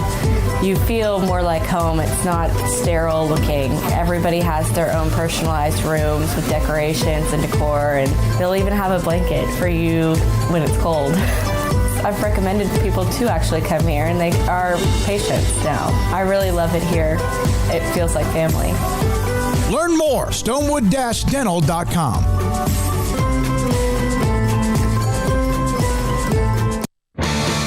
Welcome back to SicEm365 Radio. Butler sets up Teague in the corner. Maceo Teague makes it a quick 5-0 start for Baylor. The 4 o'clock hour is sponsored by Boozer's Jewelers, the wedding ring store, specializing in custom jewelry and repair, all in-house. Now here's David Smoak, Paul Catalina, and Craig Smoak. By the way, the Big 12 is releasing their team, first team selections, both Jared Butler and Davion Mitchell from Baylor. Coach of the Year, Scott Drew. Defensive Player of the Year is Davion Mitchell. And I saw Jason King make a comment about this was the wrong pick. I'm not sure if that means Player of the Year, if that may have gone to Kade Cunningham. I brought that up. It did go to Kade Cunningham of Oklahoma State. That's controversial to me. And that's Jared Butler was on the team that was by far the best team. He was the best player. And but again, Kade Cunningham's a big-time player, one-and-done guy. So that'll give Jared Butler a little incentive going forward, as if he didn't have it enough. Well, Baylor men's basketball this year did something that had not been done since the late 1940s, when Baylor had a team that went to the Final Four, lost to Kentucky. In the late 1940s, they also had a lot of great players on that team, including Jack Robinson. And Jack Robinson now joins us on SicEm365 Radio. Mr. Robinson, thank you very much for your time. I'd like to start by asking you, how often do you get a chance to watch the Baylor team this year, and your thoughts about what you see? When I saw them play Texas, that's the best Baylor team I ever saw. And we get to watch every game from the Southwest Conference, from the Southwest, that's on TV. So we get to see a lot of games, and it's been a wonderful year, and they have a wonderful coach and a wonderful team. What does it do for you memory-wise, like nostalgia-wise, when you see them win the conference, which is something they haven't done since right after you were at Baylor? That's right. When I was there, we won it in 46 and 48, and I think it's 50 that you're talking about. Mm-hmm. Jack Robinson, our guest on SicEm365 Radio. Again, Craig Smoak, Paul Catalina, and David Smoak with you right now. So, one of the great things that you were able to do in your career, not only the success you had at Baylor, but you also were on the Olympic team that won a gold medal. What was that like, Mr. Robinson, to have a gold medal draped around your neck? Well, I was in New York City. We were playing in Madison Square Garden, and we had played on Saturday. And on Sunday morning, I got on the elevator and looked down and saw the sports page, the papers there, and it said Robinson Lump, Robinson, Lump, LUMPP from NYU, picked for Olympic team. And that's the way I found out about it. And then it was just a question of getting ready and then playing previously. Before we left the country, we played exhibition games, 3 exhibition games to raise money. We played in the football field in Lexington, Kentucky. We played in Bartlesville, Oklahoma, and we played in Tulsa. And then when we got overseas, we toured England and Ireland and Scotland teaching basketball. They didn't know anything about it, teaching it to them. And, of course, that was a wonderful experience because I went back later to see, what kind of teams they had. What was it like to represent your country? Oh, it's a wonderful feeling, and you can't imagine what it was like to bow your head a little and let them slip an Olympic medal over your head, put on your around your neck. Jack Robinson, our guest, former Baylor All-American, gold medalist as well on SicEm365 Radio. Did Smokey and I were talking before? Did you get to meet King George? Yes. What was that like? Well, was in the Olympic barracks, and somebody said, hey, Jack, come on down. Coach wants to talk to you. And I went down, and they said, we selected you to go to Buckingham to meet the king and queen. And that's what I got to do. And I met, of course, the princess, and she's the queen now, and that's she's coming up on 100 years. But anyway, I enjoyed so much talking to him. I got to talk to him maybe a minute and a half, 3 minutes, just the two of us, and it was a wonderful experience, especially getting to go to Buckingham Palace. Have you been back since? Did you ever go back since you were there for the Olympic Games, you said? Yes. I went back and preached a good many times in London, and also I went to school on a graduate degree at New College in Edinburgh. Very cool. I mean, obviously basketball has presented a lot of excellent opportunities in your life. Kind of how did the game of basketball first enter your life and obviously ultimately lead you to Baylor and all these great experiences? You're going to have to repeat that. I could barely hear you. What? The game of basketball has presented you a lot of great experiences, obviously, like being able to go and meet the king, for example. Just how did the game of basketball enter your life and lead you to all these great experiences in your time at Baylor? Just wonderful. Baylor was wonderful. The Olympics were great, and I've just had a wonderful life. I'm 94 years old, and had a full, long life. Very thankful for Baylor and the experiences there. Jack, I was told there was a story that you could share about getting Howard Butt, sneaking him somehow into Madison Square Garden. What's that story about?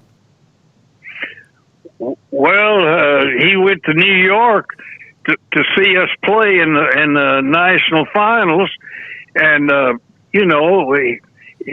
didn't know HEB in New York City, and he didn't have a ticket.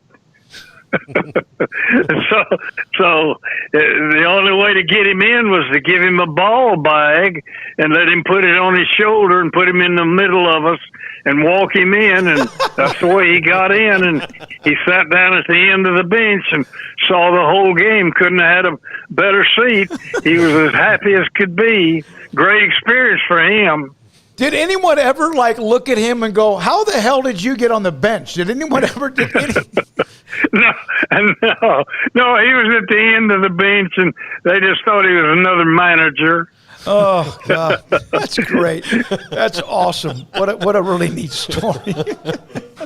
That cracks me up a lot. You mentioned this team that Baylor. They just won the Big 12 championship. They're headed into the tournament up in Kansas City this week. When you watch them play, they have a lot of guys who can shoot it. They have strength inside. It's just not the height, of course, that a lot of people are used to seeing at times. They're very athletic. You played the point guard position. When you watch these guards share the ball and shoot it, what do you see yourself, Jack? Oh, my. I see better long shot shooters because that has to be because of the changes of the lines on the court.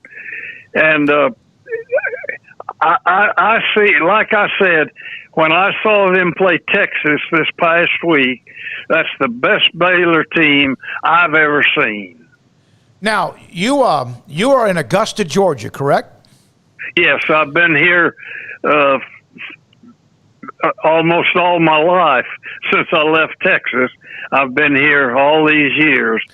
Came here in 1955, excuse me. So there's this little golf tournament, as you know, Jack, that's played there right in your hometown of Augusta, the Masters. Yeah. I was lucky enough to go there for 6 consecutive years, and I have not been back, but it was an amazing experience to go the first time. Well, come and call me. Come to see me. I will absolutely do that the next time. I haven't gone back, but it was the most amazing experience. And I also had a chance to take my father and my father-in-law one year, which was one of my favorite experiences ever. How many times have you been? Do you get is that like every year you get a chance to go? And what are some of your favorite memories? My first experience out there was I got the flu and had a hard time getting over it over here. And so some of the men in the church sent me out there to stay till I got well. So Charlotte and I stayed 2 weeks on the grounds. And then I used to play out there nearly every week in season. You know, they're only open a certain period of time. But in season, I would generally play out there once a week. And I had church members that were members of the club. And well, I guess that's it. Well, I think you just, Mr. Robinson, you just described Smokey's dream of getting to play Augusta National once a week. That's more than that's above a dream. That's well above any dream that I could possibly talk about on the radio. Now, there's a what I love to talk about. Can you tell me a little bit about the story about you and Don Barksdale? Because we see today in America, there's a lot of strife. But you, back in the late 1940s on the Olympic team, you went to bat for Don Barksdale. And can you share that story about you went to bat for a guy that otherwise some did not want to play, did not want him to stay anywhere? And what was that friendship with Don Barksdale? That's right. They didn't want him to stay in the hotel we stayed in Tulsa. In Bartlesville and Tulsa, and they didn't want him to play. They really didn't want him to play in Kentucky, and you know, he played, and the big scene was when they they used to bring the water out on the floor, you know, in a bucket, and you'd scoop a cup which was on the side of the bucket. You'd scoop it in the water and drink it. And it was as if 25,000 people were holding their breath to see what would happen. And I just took the cup from him and drank the cup of water. I was thirsty. I was playing hard, and he took it right after me, and then the others did the same. We had a wonderful experience. Barksdale was a great player and a great friend, and we had good times staying in the hotel there. He was the first African-American on the U.S. Olympic basketball team, and so he had to fight some of what, of course, people have talked about throughout history as well. You know it. You got it right. And what did your teammates actually have to fight for him to stay on the team, or just was it the hotel incident as well? No, it was just unseen. We had cars. They didn't give him one, and that sort of thing. Mm-hmm. But he did stay in the home. He had to stay in a home in Kentucky. He couldn't stay in the hotel with me. Crazy. It's crazy. But again, we know the history of our country and the battles along the way. When you were at the Olympic Games, there's a story about the pregame. You guys were warming up or whatever, and Barksdale, among some of your taller players on the team, were putting on a show, blocking your shots as the Russians were watching you warm up. What was that story?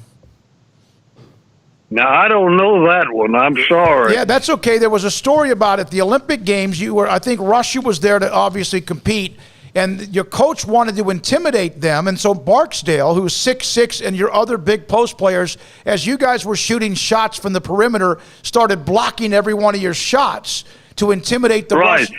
Yeah. Right. You know, Bob Curlin was 7 feet 1 inch tall, and he could just... He would just go under the basket and stand, and when you shot from out front, we used to call it a set shot, he'd just reach up and slap it away. Yeah, it's a big man inside. How much did your basketball career influence sometimes what you said when you were preaching? Oh, often.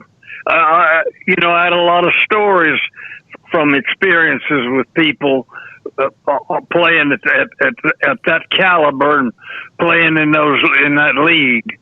Had all kinds of stories and used some of them, and people were glad to hear about it. I hope I didn't overdo it, that make it sound like I was bragging about anything. I didn't want to do that, of course. No. It's amazing, though, that you're still connected with Baylor. Baylor obviously recognizes what you guys did. They won their first conference title in 71 years. What would a run into the NCAA tournament? What would it mean if they would have somehow, and they got work to do, get back to where you guys once were at the Final Four and also have success? Would that close the chapter in a way for you when it comes to Baylor basketball? Oh, that would be great. That just would be great. I've watched them ever since. By the way, he is a great coach. Mm-hmm. You know that. Yes, sir. Mm-hmm. Yes, sir. Have you met Scott Drew? Oh, sure. That's what I've wondered. And his father. Yeah. I knew his father too, and he's been in the NCAA Final 8, I think. He got that far once, and he played in Atlanta, and we went over there and saw him. In fact, I sat with the Baylor president and met his father too. I hadn't met his father, and Scott Drew is a great coach and just a great fella. Baylor's fortunate to have him. I can't tell you how pleased I am with the season they're having, and I'm just pulling for them to keep going. How interesting. You mentioned the Elite Eight. They've been it twice. They played Duke one time. Hello? Are you there? Didn't you hear me okay? Yeah. You mentioned the Elite Eight. They've been to it twice, and the one you went to... No, I can't hear you now. Okay. All right. That's okay. When you went to watch them in Atlanta in the Elite Eight...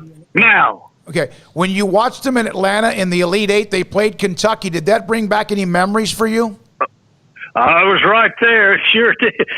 And bad ones, too. Yeah. Oh, my goodness. It is... Kentucky... Yeah. We weren't in the same league with Kentucky back in 1948. They weren't in 2012 either, Jack. No, they weren't. We were there, too. My last question for you, Mr. Robinson. I can barely hear you. Can you get right in the... Yeah, I'll do that. My last question for you, Jack, is that what did Baylor in your lifetime, what did Baylor mean to you? Well, I wanted to say almost everything. Religiously, it meant a great deal. I was a part of what we called back then youth revivals. I don't know if you remember anything about that, but Baylor meant a great deal. And I had a little church in a poor part of town, had about 30 members while I was in Baylor, and I would preach there, and that was the beginning of my experience preaching. And now here we are, and your connection to what they're doing historically, what they hope to accomplish this year, which they have in some ways. Mr. Robinson, Jack Robinson, thank you so much for your time. We appreciate you, and hopefully you get to see Baylor in a Final Four again. They've got work to do, as I mentioned. Oh, boy. Thank you for calling. Yes, sir. Thank you. That's Jack Robinson. God bless. Yes, sir. You too, from Augusta, Georgia. Played in 1946 to 48. Played on the Olympic team. So many stories. Lives in Augusta, Georgia. A lot of people who live in Augusta, Georgia, when the tournament comes around, they leave. They Airbnb their houses or whatever. Back then, it wasn't even called that back in the day. They just open their houses up, rent them for a week, and make probably as much money in a week as they might make for their entire year's mortgage. Yeah, I think the story of the Olympics to me is fascinating, and how they had to go through all that, and just the time. You know, and that's a really good story to hear about Don Barksdale and that team. I would love to, if I could have a time machine. Like, a lot of people would go back and like go to historical events. Like, my time machine would be wasted on, like, I'm going to go watch Ali Frazier in person. I'm going to go watch. What is today? Yeah. I mean, that's what March 8, 1971 was the Ali Frazier fight number one. That's what I would do. I wouldn't go back and, solve any historical problems. Like, I want to watch Babe Ruth hit the 714th home run. I want to be there when Hank Aaron breaks that record. That's what I would do. All right, when we come back, Craig Smoak, Paul Catalina, David Smoak, Armstrong Sims. The Big 12 awards have come out. We'll have full 45 Jim Haller. But there's one that appears to be getting more debate than anything else, and it's Kade Cunningham being named the Player of the Year. I had a feeling when we had a guest on last week. I was on Friday, Paul, when I was talking about that, and he said, well, he's a great player, but the Player of the Year is Jared Butler. Now, we're also right here. We've seen him more. I've seen Kade Cunningham, and I saw the game Thursday, and Baylor outperformed Oklahoma State, and so did Jared. But he's a great player. And Jason King, I thought this was perfect. He's one of my favorite one-and-done players ever, speaking of Kade Cunningham. But this is 100% the wrong pick. Butler was the only choice for this award. I'll never utter a negative word about Kade, but this should be about who had the best season. He ranks in the Big 12 top 2 in steals, assists, along with his gaudy scoring stats. He was the only choice here. And, of course, you're going to have some people who disagree with that. So Jared Butler with a little extra edge, you would think, although he doesn't need it. He wants to win it all as he heads to Kansas City for the Big 12 tournament. This is SicEm365 Radio. ImpactHealthLabs.com. Remember that web address. If you need mass COVID testing, and believe me, if you haven't figured it out, we needed it last week in a big way. They came out here. They did it on site. The cost was right because they take most major forms of insurance. It was absolutely very easy and very convenient. And we got our test done. We got our results back, and we were able to attack what we had to do remotely and deal with it how we had to deal with it. And that's what you need to know. Knowing that you could have a potential situation on your hands is better than just trying to ski through the slopes and hope nothing bad happens in the COVID-19 world. Impact Health Labs is founded by 3 ex-military medical professionals who believe in accuracy, speed, and doing the job right. That's what they do at Impact Health Labs. ImpactHealthLabs.com. Southwest Sports Medicine and Orthopedics, the team physician of Baylor Athletics. Our doctors specialize in the diagnosis and treatment of any and all sports-related injuries. Celebrating over a decade of service in Central Texas, our doctors are equipped to handle a wide range of issues, whether it's your foot or ankle, orthopedic spine care, your hand or wrist, knee and shoulder pain, or if you're in need of our arthritis or total joint clinic. Come see us at the new Baylor Scott and White Ted and Sue Getterman Sports and Orthopedic Center. Trusted doctors at Baylor Trust, Southwest Sports Medicine and Orthopedics. Our goal is to get you back in the game. With so many companies and policies out there, it gets so confusing shopping for insurance, and I never know if I'm getting the policy that's right for me. Luckily, I met the team at the Niche Group Insurance Agency. With the Niche Group, you can go to one company and get access to coverage options from many insurance carriers, and you get to speak to a real person about your specific coverage needs. With the Niche Group, I know I'm getting the right coverage at the right price. If you need insurance, talk to the experts at the Niche Group at 1-800-258-8302. Born in Waco, Brotherwell Brewing exists to serve the Central Texas community with locally crafted beer of the highest quality. They want to bring Central Texas closer to the brewing experience so everyone can enjoy well-made beer as much as they do. For 2.5 years, they've been bringing high-quality beer to Central Texas at their location on Bridge Street in East Waco. Brotherwell Brewing believes in community and bringing people together to enjoy products made in their community. So for your game day, whether it's a tailgate or at home, stop by Brotherwell Brewing for high-quality craft beer made right here in Central Texas, 400 East Bridge Street, and check them out online at brotherwell.com. During the President's Day event, Allen Samuels has special pricing on a new 2021 Jeep Grand Cherokee Limited with values up to $3,250 or 0% for 72 months, plus $1,000 in combo cash. Or a 2021 Jeep Cherokee. The new Latitude Plus has up to $6,000 in total values or 0% interest for 72 months and $1,250 in combo cash. Allen Samuels award-winning customer service. The best place to find your next SUV. Located at 201 West Loop 340. Allen Samuels is your friend in the car business. See dealer for details. All offers have credit requirements. Waco's newest gym, Halo Athletic Center, 5725 Bagby Avenue, right behind Region 12 and across the highway from the Central Texas Marketplace, where motivation, inspiration, and hard work are the driving force. State-of-the-art equipment, indoor and outdoor track, locker rooms, showers, yoga and bar classes by Duality Yoga, Bod Pod potty composition analysis, and registered dietitians, all under one roof, where we rise above. Come join the Halo Athletic Center and be a part of the change. Your change.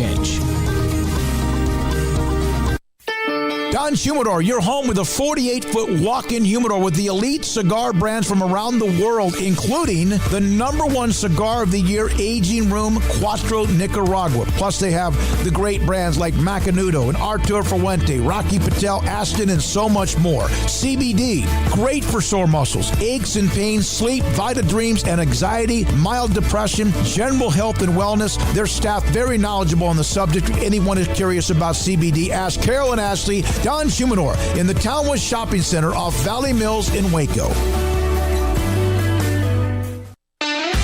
This is SicEm365 Radio. Text us at 254-339-1122. The SicEm365 Radio text line is sponsored by Riverbend Liquor and Wine, with the most extensive variety of craft beer in Waco. A hidden gem on Lakeshore Drive and 19th Street. All right, the All Big 12 awards are out. Scott Drew, Coach of the Year. Davion Mitchell, Defensive Player of the Year. Jared Butler and Mitchell, both first team, Big 12, among others who were also included eventually. But the one that's getting a lot of the attention, and listen, let's be honest here. I would have said Jared Butler, and I kind of brought Kade Cunningham into the discussion with a couple of our segments last week and was shot down. I just felt like, boy, coming off 40 points against Oklahoma, he's a great player. You guys yourself, this is still stunning because to me, from start to finish, no team was better than Baylor. They had one bad night, two maybe if you include Iowa State. Jared Butler did not play against Kade Cunningham that first meeting, but he was really good against Oklahoma State. And on Thursday, he was one of the best players on the court, and Cunningham was okay. He's a great player. Nothing against him here, but Jared Butler to me was the right choice, and they picked the wrong guy. Yeah, I think part of this just goes, well, he's going to be the first pick in the NBA draft, so how can we not make him the player of the year? Who cares about that part of it? Who was the best overall player? And I think if you look at the overall stats, especially when it comes to the kind of defensive game that Jared Butler plays compared to Kade Cunningham right now, not to say that Kade Cunningham won't get there, but I think that's where the difference is. I think all around Jared Butler is the Big 12 player of the year, Craig. Yeah, I mean, Kade Cunningham played Baylor one time this year, right? And Baylor won that basketball game. He didn't play in that first meeting. That first meeting, Jared Butler had a big game. So, I think it's the NBA allure. I think far too often you either have people voting on postseason awards who just read headlines and don't really follow at the closest level. And so they hear the name Kade Cunningham more than just about any other in the Big 12, and it's just like, oh, yeah, he's the player of the year. But why is he the player of the year? Because he's a future NBA guy? Because that's really, I mean, I understand he had great performances and he's a really good player. I'm not trying to take away anything from him, but this just seems like because he's going to be a first pick in the NBA draft, he's the Big 12 player of the year. I mean, that seems to be the argument for him, not so much he was the best player in the Big 12, because I think if you match up him and Butler, Butler deserves that award. It's not something I'm super upset about. I'm not sure how Jared's taking it or the team's taking it, but yeah, I think he got snubbed here, and I think it has a lot to do with just that, like I said, the NBA thing. Not surprising because this is kind of how postseason awards shake out sometimes, but I think if you really sat down and people who paid attention to every game and paid attention to all the storylines and paid attention to what actually went on, then I think you still choosing Kade Cunningham over Jared Butler is the wrong choice. Just my opinion. By the way, the all-defensive team, Butler, Mitchell, and Vital, along with Marcus Garrett of Kansas, who was the Defensive Player of the Year last year, and kid from West Virginia. So he's on both. He's the first team all-conference. Jared Butler's also first team all-defensive team as well. And there's some others. Maceo Teague, for example, is a third-team pick. And you're going to go, what? Maceo Teague, there's 10 teams in the conference. So you're not going to get everybody as good as this team was. And Maceo Teague was third team. If they voted today, I got a feeling that might change after his performance, but it's not about one game. Cunningham had 24 against Baylor and had a stretch in the early part of the second half where he kind of looked like he was about to maybe take over, at least for Oklahoma State.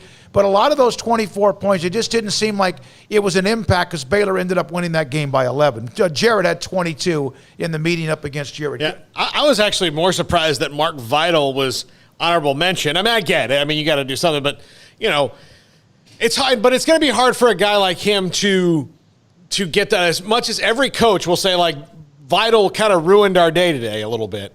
The votes still kind of don't fall as well. I asked Bob Huggins this question, or what was not Bob Huggins, who it was. The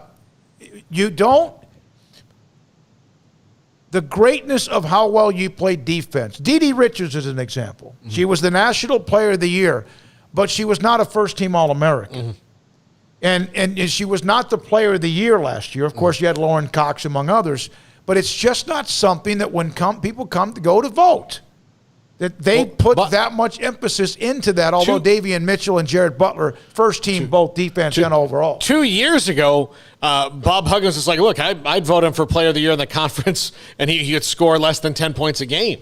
That's what he thought of Mark Vital, and we've heard every coach in the Big 12 talk about the level of contribution. And look, it doesn't matter ultimately, but I just thought, like, at least put him on the third team. I know that I also don't feel like you should feel the need.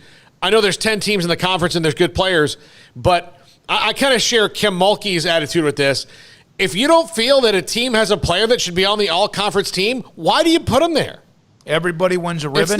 Look, this is not the second grade field day. Everybody has to be, everyone has to, yes, I agree. Here's from Scotty, then Craig, you respond. Jared will be just fine because he will be motivated to prove himself in the tournament. Only part of Kade Cunningham's game that is a concern for him going forward is turnovers because he averaged 4 of those per game. Yeah, I mean, that's really great points. And, I was just looking around, and Cunningham's also up for, what is it, the Wooden Award? Yeah. And I don't think Butler's up for that. So, when you got a guy who's up for a national award like that, then, yeah, he's probably going to be your conference player of the year. I mean, I get the allure of Kade Cunningham. Like I said, any argument I'm making against him being Big 12 player of the year is not against him per se. It's just more in favor of Jared Butler and what Jared Butler did consistently all year long. So, yeah, he's a really good player, but the fact that he's up for a national award and he's the one being mentioned with Luka Garza, who's basically had the award won, since game 1 of the year, that's probably why he ultimately gets the nod. He's a standout individual player, I suppose, whereas Jared Butler will, I'm sure, take the team awards that may be heading Baylor's way and certainly have been filling up their trophy case over the last couple of days. But, yeah, a little motivation for him, but not all that surprising. I always find postseason awards to be hit or miss at best. So I think they missed a little bit here, but not just, atrocious in the end. And again, as much as Baylor fans, and again, it's not an anti-Kade Cunningham thing. He's a phenomenal player. As much as there might be disappointment, don't get personal. Don't get bitter with Kade Cunningham. The kid's a hell of a player. And it happens because is Davion Mitchell's named Defensive Player of the Year? This is how it works. The response on the Big 12 site, when you punch on that, is a lot of people going, why the hell did Marcus Garrett not get it? Well, he won it last year. And so that's the way it is. Fans don't like when they don't get everything they want. We're in a society now, and Marcus Garrett's a hell of a defensive player too, but he was a point guard this year. So was Davion, but he had been. Yeah. Where this year for Marcus Garrett, he had to do more. Mm-hmm. He had to do a little bit more than what he was before. Not that he wasn't the guy. Now remember, he got into Jared Butler's cage last year when they won in Waco, but that was last year. All right, when we come back, Jim Haller, we'll ask Jim about it. College basketball analyst, former Baylor head coach, Jim Haller, and much more. This is SicEm365 Radio. It's time to fire up the grill. It's time to also start to have your crawfish boil. 30-pound sacks of live crawfish available right now at Waco Custom Marketplace for $4.25 a pound. Order by Wednesday at 6. Pick up anytime after Friday at 2 or anytime they're open throughout the day on Saturday. And also, along with the live crawfish sacks, the 30-pound sacks for $4.25 a pound, they have all the other what you need for a crawfish boil. Red beef, potatoes, sausage, corn cobettes, and the Louisiana seasoning, the boil seasoning as well. Make your order live crawfish sacks, 30-pound sacks, $4.25 a pound by Wednesday at 6. Pick them up after 2 on Friday, and if you can't get there Friday, then go by their location, 425 Lake Air Drive in Waco, on Saturday. Waco Custom Marketplace also has fresh-baked kolaches and bread every single morning, and of course their butcher shop can custom make the meat you need, pork, poultry, seafood, or beef, the way you want it cut custom-wise. It's Waco Custom Marketplace, 425 Lake Air Drive in Waco. Boozers is the wedding ring store and more. If you're ready to get engaged or already married and want to upgrade your wife's ring for a special anniversary, Boozers is the place to go. With the largest selection of premier quality diamond engagement rings and wedding rings in Central Texas. They have 7 cases with over 300 styles of rings from top designers like Natalie Kay. Choose from yellow, white, or rose gold, plus beautiful top quality loose diamonds. With an in-house jeweler, they can also custom make anything you want. Bring in a picture or drawing and let Boozers create your one-of-a-kind pendant or ring. They can even use some of your old gold and diamond jewelry to create something new. At Boozers, you'll find a great selection of quality timepieces, and Boozers is the place for expert watch maintenance and repairs, too. They specialize in expert Rolex watch repair for fine jewelry, watches, custom work, and more. Go to Boozers on Valley Mills and Lake Air Drive in Waco. Boozers, the wedding ring store and more. How did Edward Jones become one of the biggest financial service companies in the world? By not acting that way. Financial strategies, one-on-one advice, it's a big difference. And that's why Brad Wilson, your Edward Jones financial advisor, makes sense of investing. Experience the difference for yourself. Brad Wilson, 250 Sharon Drive in Woodway, 254-776-4337. Edward Jones, member SIPC. From the first workout to the last practice, sports is an incredible challenge. Hi, this is Dan Engel with the First National Bank of Central Texas, and we're proud to support each athlete, every parent, and our educators. From families, small businesses, to the biggest industry, we're here to help. With remarkable products like instant issue debit cards free at all of our banking centers, we've got banking ideas that fuel big dreams. The First National Bank of Central Texas. Familiar faces making local decisions. Member FDIC, Equal Housing Lender. In the market for a quality metal building? Since 1943, Pioneer Steel and Pipe has helped Central Texas residential and commercial customers with metal building design, panel options, building components, and trim options. Pioneer Steel and Pipe's residential line is energy efficient, offers low maintenance, reduces insurance payments, is impact resistant, and carries up to a 45-year limited warranty. In addition, they can also help you find a metal building contractor for your project. Pioneer Steel and Pipe with locations in Waco and Bryan and at pioneersboys.com. At Baylor University, students can shine in their own way. Or should we say their own ways? Because there's no limit to the ways Baylor students make the world a brighter place. Whether they're leading a student organization or following a higher calling, getting advice from faculty, or taking part in world-class research, pursuing their dreams, or working toward their dream job, students find their place to shine at Baylor, where lights shine bright. Texas Farm Bureau Insurance has protected fellow Texans with auto, home, health, and life insurance since 1952. With more than 260,000 square miles of land and 27 million people, that's a lot to cover. Whether you're wrangling cattle or wrangling kids, we're proud to protect Texans in all Texan ways of life. Stop by and see our agents at one of our 3 McLennan County locations. Coverage and discounts are subject to qualifications and policy terms and may vary by situation. Welcome back to SicEm365 Radio. The SicEm365 Radio Live Guest VIP Hotline is sponsored by Stonewood Dental. We are all in this together. All right, here we are, this 4 o'clock hour. At 5:10, the mayor, Mamadou Jen, will join us. Baylor women tonight, 7 o'clock, West Virginia, close out their regular season. They've won it, of course, their conference title, and the men did, and wrapped up their year yesterday. Jim Howler, former Baylor head coach, college basketball television analyst, joins us. Great to have you, Jim, on SicEm365 Radio. I don't know if you saw this yet, but the Big 12 announced their awards today, and Kade Cunningham, who's a great player, of Oklahoma State, won Player of the Year over Jared Butler. Naturally, I don't agree with that because I'm always thinking the best player on the best team is the most valuable player. Kade Cunningham is phenomenal. I certainly think he's deserving of any honor he gets, but I would have voted for Jared Butler just because of all the many things he does. Great defense, great passing, obviously great scoring.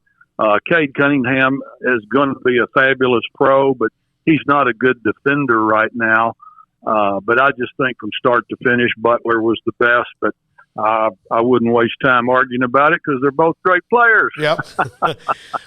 Jim, the game the other day, and of course there's a lot of emotion in it with senior day and, you know, the last home game of the season and what this team has done. But to take a team like Texas Tech that was in the game and then be able to throw the hammer down like Baylor did, what does that say about the continuity of this team that they can turn it on pretty much when they want to?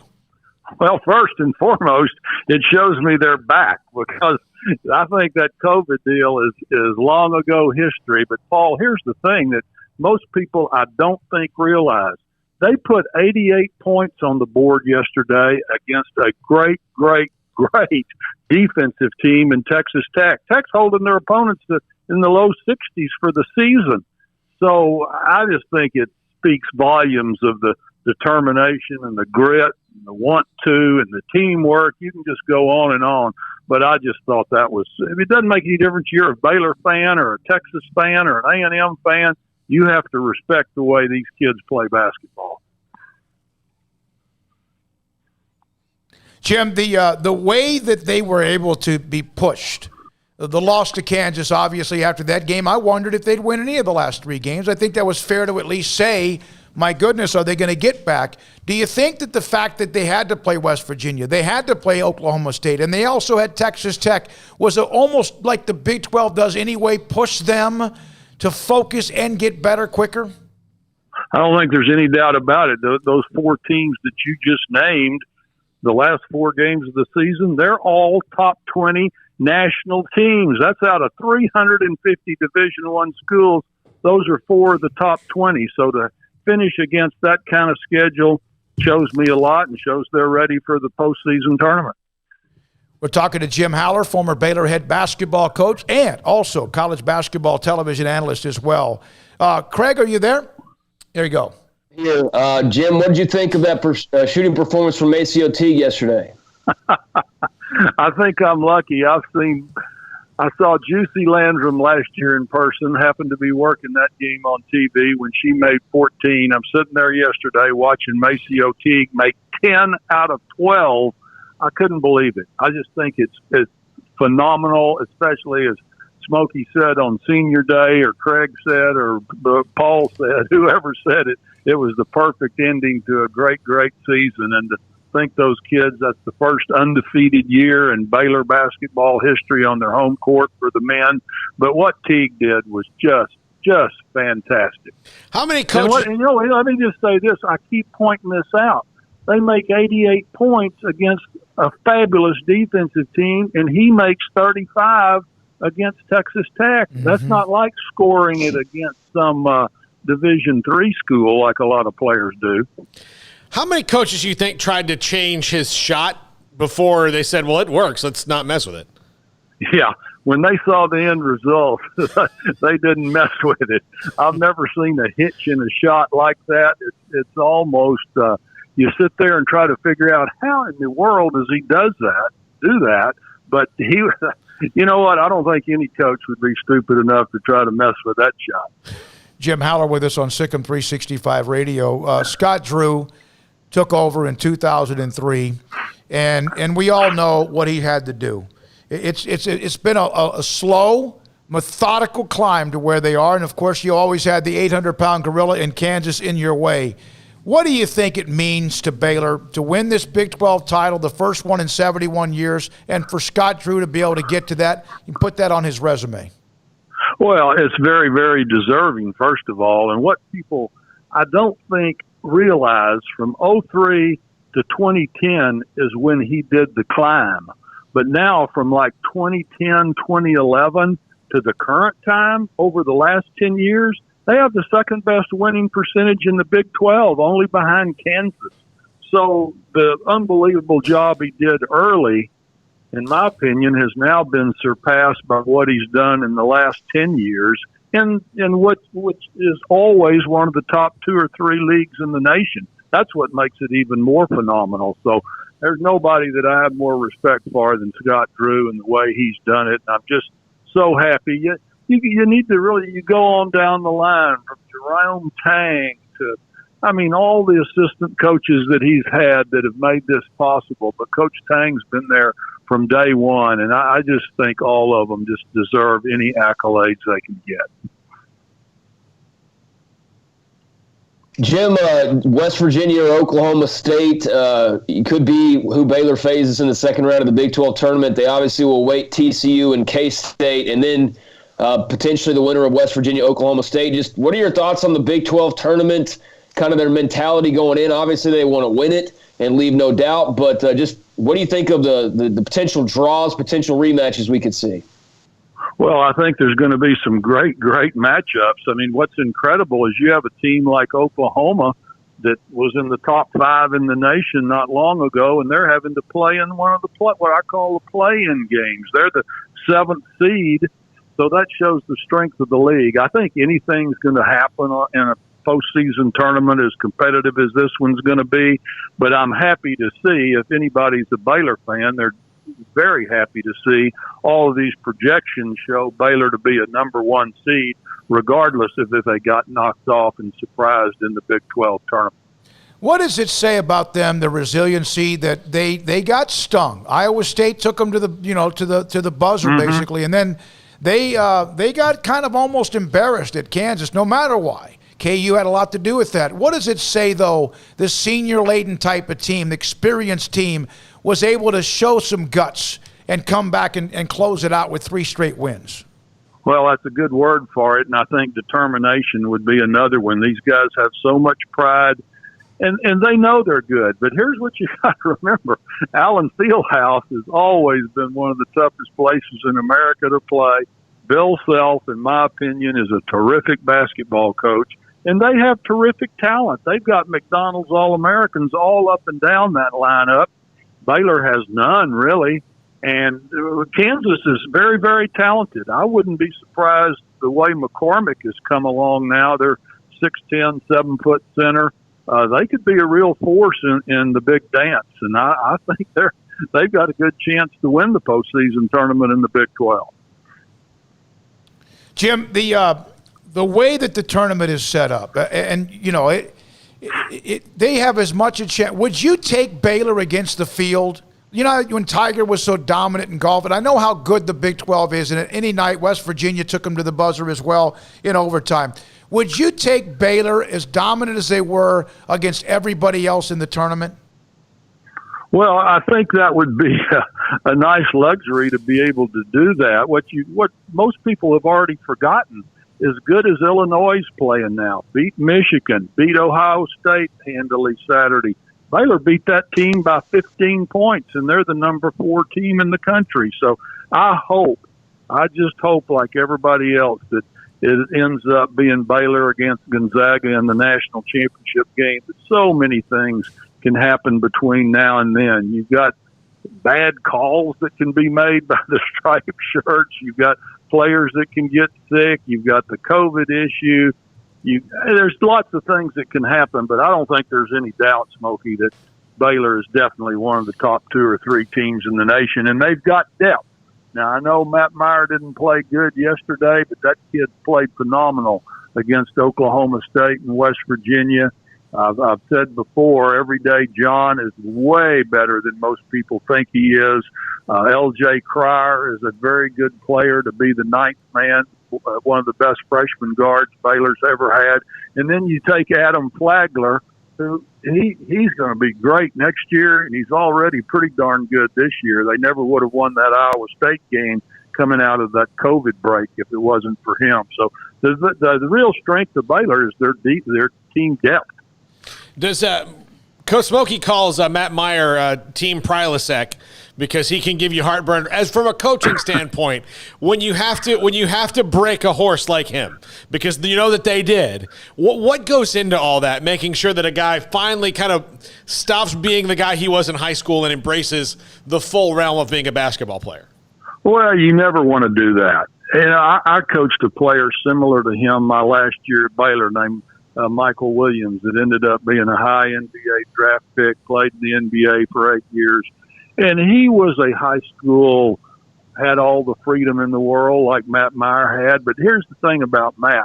He wants to be better. I've watched, not this year because you're not allowed to go to as many practices as you used to, but he wanted to be coached. He wanted to be better. And he's learned to be very, very good on the defensive end. He's become a very good passer. I'm a big fan of his, but Scott Drew and that staff has handled him absolutely perfectly. They just pull the reins back a little bit at a time. And that's the way I think you have to handle a player like that. I want to go back to what I asked you about. Would you take Baylor in the field? Obviously, the NCAA tournament is just, you never know. That's why it's so exciting. Right. But in Kansas City, Baylor's the defender. They won the conference title. Would you take them against all 9 other teams to win this week in Kansas City? Well, all you can go by is history. And, I mean, this team has done it all year. Look, the University of Texas has a terrific team. The way this Baylor team went to Austin and won that game, beat Texas, I think Texas has about as much talent as Baylor does. And to go there and win, to go – I mean, all over the country they've gone, and they've just done so many things. I would have to pick them as the favorite, but nothing would shock me. Okay, the women played tonight to close out the season. They have found a way to get back in it. I talked to Bill Brock at length earlier today about how the bigs inside, what Alyssa Smith now doing offensively from the perimeter, and then obviously they had to get better defensively because they're very athletic. And Queen Egbo, if she can stay out of foul trouble, which if is a big word, has become really, really good. Jim, your thoughts, are they a Final Four team right now? They can be, and I'm looking forward to this game tonight. It's kind of cool. You end the season with the top 20 matchup. By the way, I think you and I texted the other day, Smokey. This is the third top 20 matchup in Waco, Texas, over the last 5 days. That's pretty cool. That is. But anyway, I do agree with you. And by the way, Bill Brock has just done a great job of developing those inside players, and particularly Egbo here in the last half of the year. The way she's played, and she's gotten so much better in all phases of the game. But sure, they have a chance because. Here's the thing about the Baylor women. You know, every night they are going to be great on the defensive end, and every team cannot say that. So that's always a good stabilizing force. And the thing about it, Carrington is so explosive offensively. Some people say they don't think they have enough offensive firepower on the outside. Well, all I know is I see D.D. Richards, who leads the conference in assists, third in the nation. She seems to get the ball in the right hands of the right people. Moon Urson has played terrific and been very consistent. So, yes, I think they have a chance, but they're probably one of really 7, I keep up with it, 7 or 8 women's teams that could win it. And, by the way, the team 90 miles down the road is pretty darn good. Texas A&M is very good also. So, I think that's neat how many great teams we have in this state this year, both men and women. Supposed to be a football state. It has become right now, at least with the facts, a basketball state with all we've seen in men's basketball and women's basketball. Jim, thank you very much, man. Great to have you on again. Always appreciate your insight and knowledge. Well, my pleasure, and you guys enjoy the hoops, and thanks for what you do for all of us. You make all us sports fans very, very happy. That's Jim Keep Howler. up the good work. Thank you, sir. Former Baylor head coach, college analyst as well on SicEm365 Radio. Pete Mundo with Heartland College Sports just put this out there, that the Eyes of Texas report may challenge social justice narrative. Texas will set to release a 95-page report, 24-person committee, about the school's song and its origin, which is not quite what everyone has been told. Shocker. Most notably, the reporting that while it's widely believed that the phrase, "the eyes of Texas are upon you," is a spin from an old phrase coined by Confederate General Robert E. Lee after he became university president in the 1860s, it was no evidence to find any support that claim. Dr. Richard Reddick, the committee chairman and associate dean of UT's college education, that's according to him. Again, this is being told, this is what got some insight of this report. The committee contacted Washington and Lee, where Lee was once the president. Could not find anything to credit him with saying, the report says, as the best committee could research, the tidbit was traced back to UT historical document published in the 1930. So, you know, and what I like about this is they stopped, took a beating, tried to say, okay, we'll look into it, which then everyone can roll your eyes, and we'll see what happens. We'll see what comes out tomorrow. You know what's really sad about this is that the regents that made all those threats to players and did all those things could have just waited for this to do that, to have an opinion on it. Or they could have said that, like, guys, we'll look into it, and we'd really like you to sit out there for the song, not we're going to ruin your life if you don't stand out there for a song. So, like, this is one of those things where even though, like, there seems to be some sort of, you know, common sense resolution to all this, nobody comes out looking good. No. And whatever they release, Craig, tomorrow, the 95 pages, even if there's a lot of evidence and a lot of facts and a lot of people involved of all different races, colors, and ages, there will still be right down the middle. Mm-hmm. Right? It'll be split right, because that's the way we are. Right down the middle of what they just never wanted to change the song or whatever. We'll see how the reaction is from that. But that has been kind of a tough little run for Texas with PR, and they're not usually one that has to worry about bad negative PR.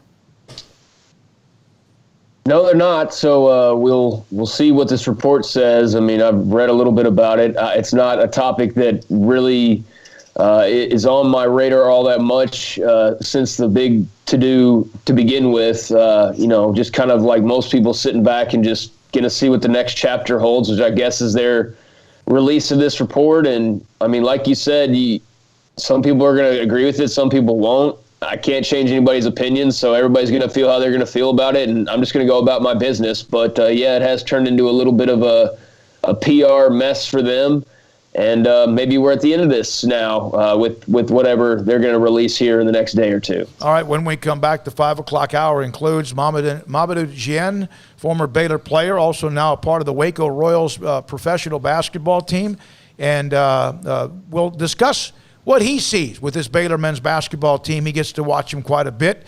This is SicEm365 Radio. Riverbend Liquor and Wine, a hidden gem in Waco, Lakeshore Drive and North 19th Street. Look, if you're in a hurry, you need to pick something up, they've got a great drive-through window. Believe me, sometimes you go to a drive-through window at the place where you have to send somebody off to a shelf to get something, and they can meander around wherever. Well, the Chapmans have trained their staff so well, they know where everything is.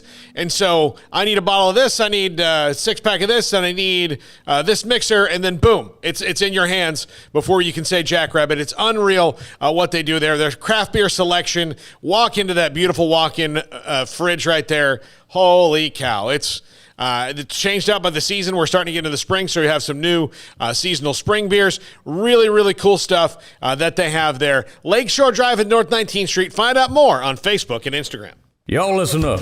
Let me tell you something about group meals from Rudy's Barbecue. It's got all you need for all the folks you gotta feed, smoked meat, sides, and more. There's everything down to the tablecloth, just like the one that you see at the store.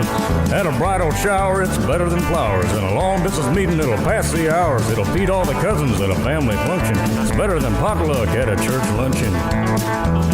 Next time you need to feed 10 or more, call and order a Rudy's group meal. Next in line.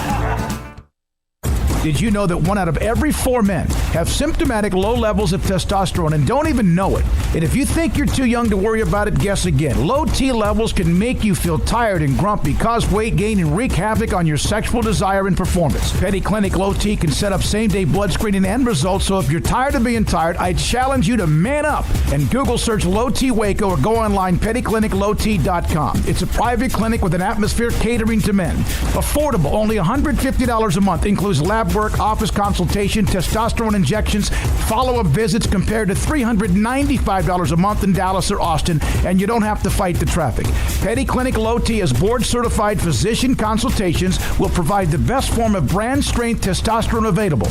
Contact Petty Clinic Low T today. Just off Highway 84 and Old Hewitt Drive in Woodway, Petty Clinic Low T, helping men become the high-performance men they deserve to be. PettyClinicLowT.com or Google search Low T Waco. Let Camille Johnson Realtors guide you seamlessly through the process of buying your dream home or selling your current one. Commercial, farm and ranch, or residential, Camille Johnson Realtors can smoothly and successfully lead you through any transaction. With a team of 28 experienced agents who are excited about serving you, Camille Johnson Realtors services the entire greater Waco area. If you're in the market to buy or sell, contact Camille Johnson Realtors, 104 Midway Center in Woodway, or find them online at www.camillejohnson.com. Camille Johnson Realtors, elegant, charming, warm. Welcome home. At Ideal MRI, we feel blessed to be part of the Waco community. We're a small family business here in Central Texas. At times like this, the cost of healthcare has never been more important. And unfortunately, significant illnesses and injuries still occur. And that's why Ideal MRI is open and here to serve you through this difficult time. So if you need an MRI, ask your doctor about Ideal MRI. You can schedule online in minutes at idealmri.com or call 833-IDEAL-MRI. Do you or your kids get nervous about going to the dentist? Stonewood Dental, Dr. Steve Childress, he can help. I've spent a career taking care of patients who as children had bad experiences, and now they're adults that hate going to the dentist. If I get a kid at 3 years old and they come every 6 months and it's a happy experience, it's normal for them. Now they have an accident at 6 or 7 or 8 at school. Now they have a broken tooth or a trauma, and they have to come here. They're used to lights, they're used to water in their mouth, they're used to experience, they already trust us. It's amazing what we can do with that kid without it being a negative thing. But if I see a 6 or 7 or 8 year old that's never been to the dentist, and now they have a trauma or an unfortunate unexpected toothache, it's harder to do that for that kid and it not be somewhat of a negative experience. So bottom line is I try to teach kids and adults and teenagers and everybody the way I'd want my family treated, which is where it's a necessary part of life. You just take care of it. It doesn't have to be that big a deal. Learn more, stonewood-dental.com. Welcome back to SicEm365 Radio. He has had an incredible season, and boy, can they knock down threes. Teague does it again. The 5 o'clock hour is sponsored by Edward Jones Investments with financial advisor Tom Albers, staying in touch with you and your money through these difficult and changing times. Edward Jones, making sense of investing. Now here's David Smoak, Paul Catalina, and Craig Smoak. Mentioned softball had a great weekend in Louisiana. Baseball, swept Memphis to get 4 straight.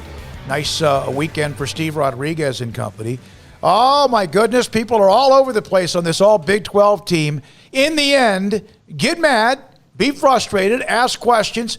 Just don't get personal and be crappy about it. Be mad, be upset, whatever. But it's not like who a bunch of idiots that voted.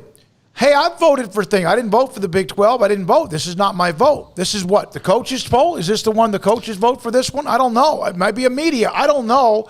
We understand if you're frustrated about Jared Butler. We understand if you think Maceo Teague was better than third team or Mark Vidal, not just honorable mention. And speaking of that, but you know what?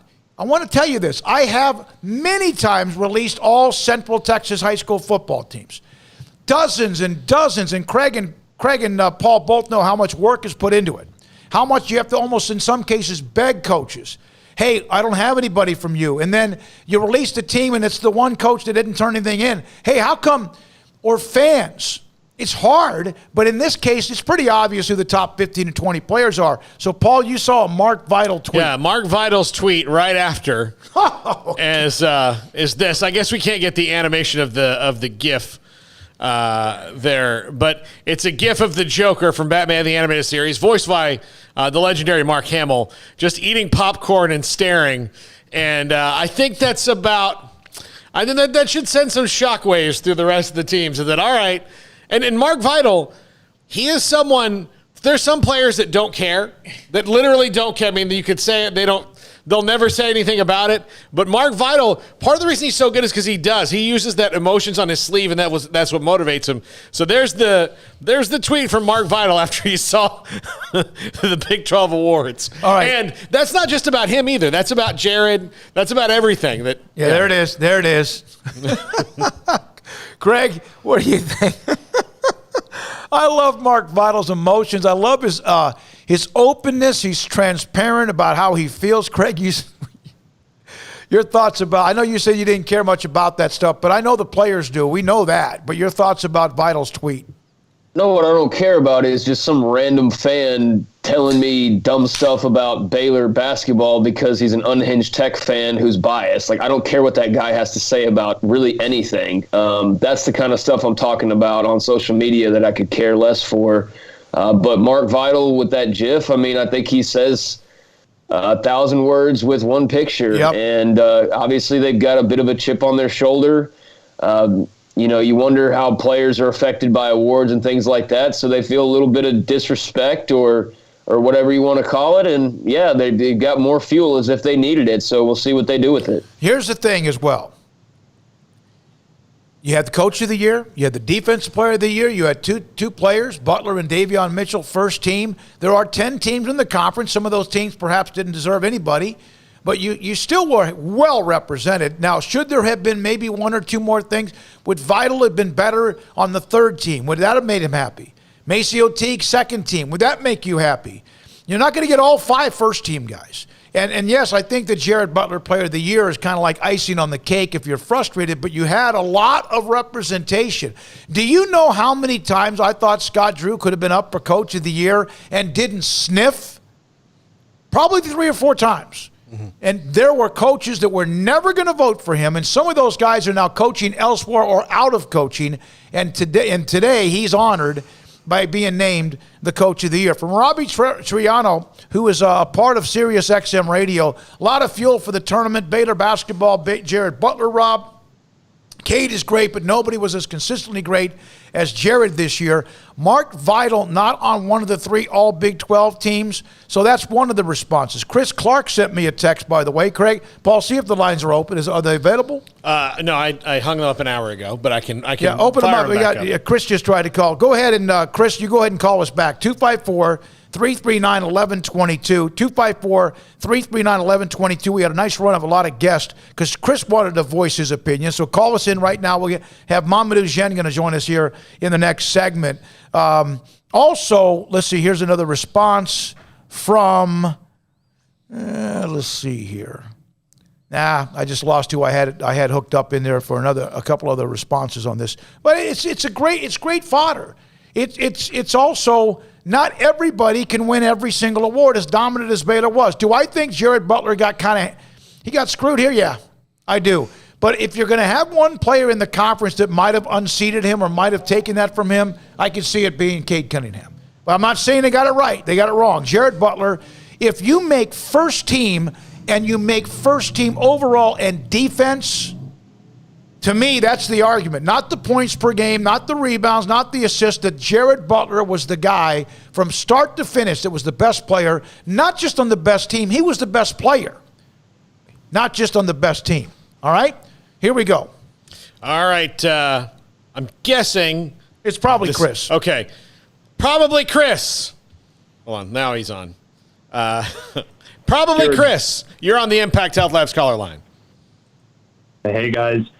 I was a little late to the Jared Butler party, but yeah, obviously, I think one of the most telling things that I'd heard on the broadcast yesterday was with Dick Vitale, and he was a big proponent of Kade Cunningham, and he usually is a big guy for the the one and dones, loves them, and definitely promotes them. But after hearing Butler's stats from I can't remember if it was Shambi or who the other guy was calling the game, but after hearing the stats, he did an immediate 180 and said, yeah, I know you got to give it to Jared Butler. Those stats are incredible. And it's just frustrating to see such a solid performer on both sides of the floor. Number 1 in steals, top 10 in pretty much most categories for his position, and getting the slight. I just feel like there was so much hype behind Cunningham's NBA potential that they just fail to look at the measurables. It was Bob Wischusen, by the way. Yeah, but and Chris, I it's like some of the responses. It's not like I just saw with Matt Roberts, but it's not like some spare won it. No, it's Kade Cunningham. He's a one and done guy. But here's what my argument is about Jared Butler: best player, best team. Okay, take away best player and the best team. He was the best player from start to finish throughout the league. There was no question about that. Number two, he first team overall, first team defense. Here's another one I want to bring up. This is a year where the one and done didn't work. Duke, Kentucky, teams that normally live and die by the one and dones are maybe not going to be in the tournament. And so it's kind of like this is a year of which one and done is really kind of a thing of the past. Not Kade Cunningham, but just the one and done factor. Yeah. Teams that are, and look, and we had Tim Brando on the other day, mentioned this as much as like, look, Mike Krzyzewski sold his soul for one more championship with that, and since then it hasn't worked out for him. So maybe this will start to change, that we'll see more and more veteran teams. But yeah, Jared Butler, here's a guy in his in his third full year and better and defensively too. The assists and the steals, to me, just kind of maybe put him over the top. And I get that the first pick in the draft is going to be, but that's the NBA's award to give, not the Big 12's. Yeah, 100%. Again, I go back to the measurables. I think one of the points you made earlier, too, in terms of, I don't think you reward a player for coming back necessarily, but Jared Butler has been consistently great and improving year over year. So to a certain extent, you look at that and you go, okay, his body of work's really impressive throughout. And again, not to slight Kade Cunningham, but, you do look at the game against West Virginia and you go, okay, OSU won that game. They played Baylor incredibly tight. They're not just a one-trick pony, so they've got talent all across the board. And again, you just look at all the measurables. I feel like it was more of a popularity award than it was the best player award. And I do feel like that's slided. I don't really understand it based on just, again, the numbers and consistency across the board all season long. It's just really disappointing, and I feel for Jared. I feel like that's a slight to him. And, hey, I just hope that maybe they use that as a motivational factor to come in and just kill it in the tournament, because I think that's the only thing that really matters to most of these guys anyway. But I do think that award was Jared's to have. Thank you, Chris. Appreciate the call. Appreciate you contacting me, and also the call to the show as well. Thanks for your time, Craig. In the end, and Mamadou Jen will join us here in the next segment.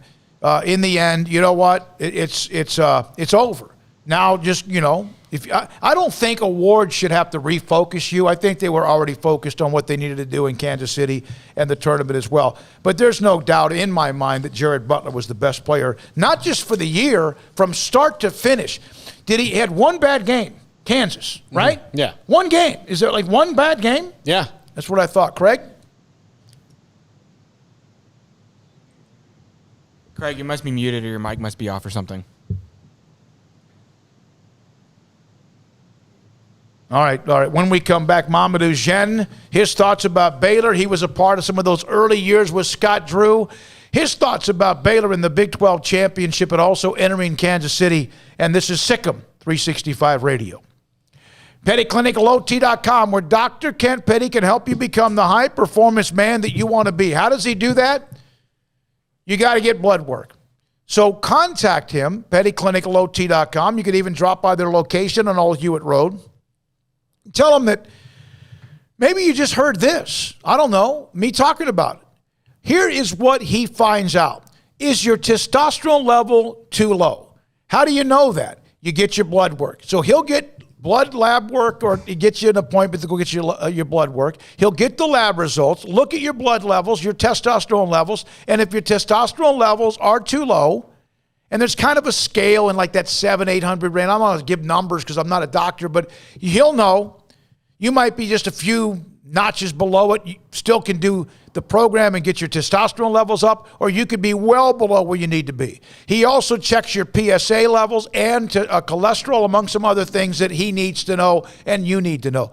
But the testosterone level can help you get your sex drive back. You've been kind of tired and lethargic for no reason. That could be it as well. PettyClinicalOT.com. Tell them Smokey sent you. PettyClinicalOT.com. With so many companies and policies out there, it gets so confusing shopping for insurance, and I never know if I'm getting the policy that's right for me. Luckily, I met the team at the Niche Group Insurance Agency. With the Niche Group, you can go to one company and get access to coverage options from many insurance carriers, and you get to speak to a real person about your specific coverage needs. With the Niche Group, I know I'm getting the right coverage at the right price. If you need insurance, talk to the experts at the Niche Group at 1-800-258-8302. At Marco's Pizza, get craveable pizza made the Italian way with dough made from scratch, an original sauce recipe, 3 fresh signature cheeses, and premium toppings you love, served hot and safe. Right now, you can get unlimited medium one-topping pizzas for just $6.99 each. Why stop at just one? Order with your app or at marcos.com for curbside, carryout, or delivery today. Marco's, pizza lovers get it.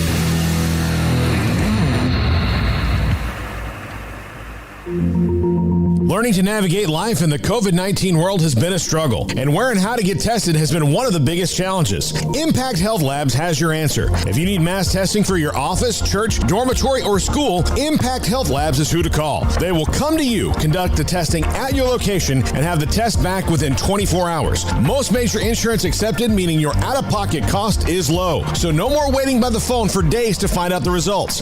Impact Health Labs was founded by 3 Army licensed and credentialed medical professionals. They believe in accuracy, efficiency, and doing the job right. Call 254-744-6233 to set up your group screening today. Impact Health Labs, on-site, prompt, and accurate, taking COVID-19 head-on. Again, that number is 254-744-6233 or online at impacthealthlabs.com.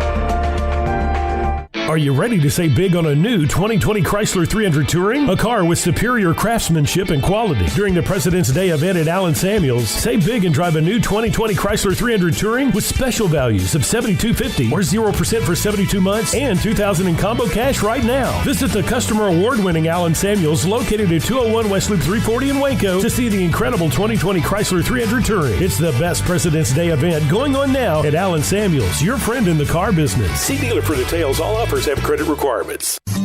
With more than 160,000 alumni worldwide and counting, the Baylor family is growing. And through the university's expanded Baylor alumni program, the family is growing closer.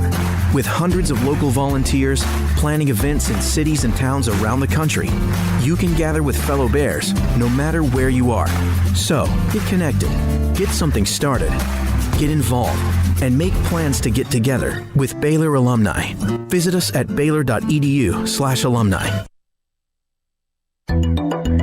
It takes time to reach goals. It's a truth that applies to more than sports. It goes for your financial goals as well. You work hard for your money, and you deserve an investment strategy that lines up with your game plan. And Tom Albers, your Edward Jones financial advisor, can help. If your financial investments aren't putting forth the effort you desire, stop by today for a financial review. Tom Albers, 4301 Lakeshore Drive, 254-776-7605. Edward Jones, member SIPC.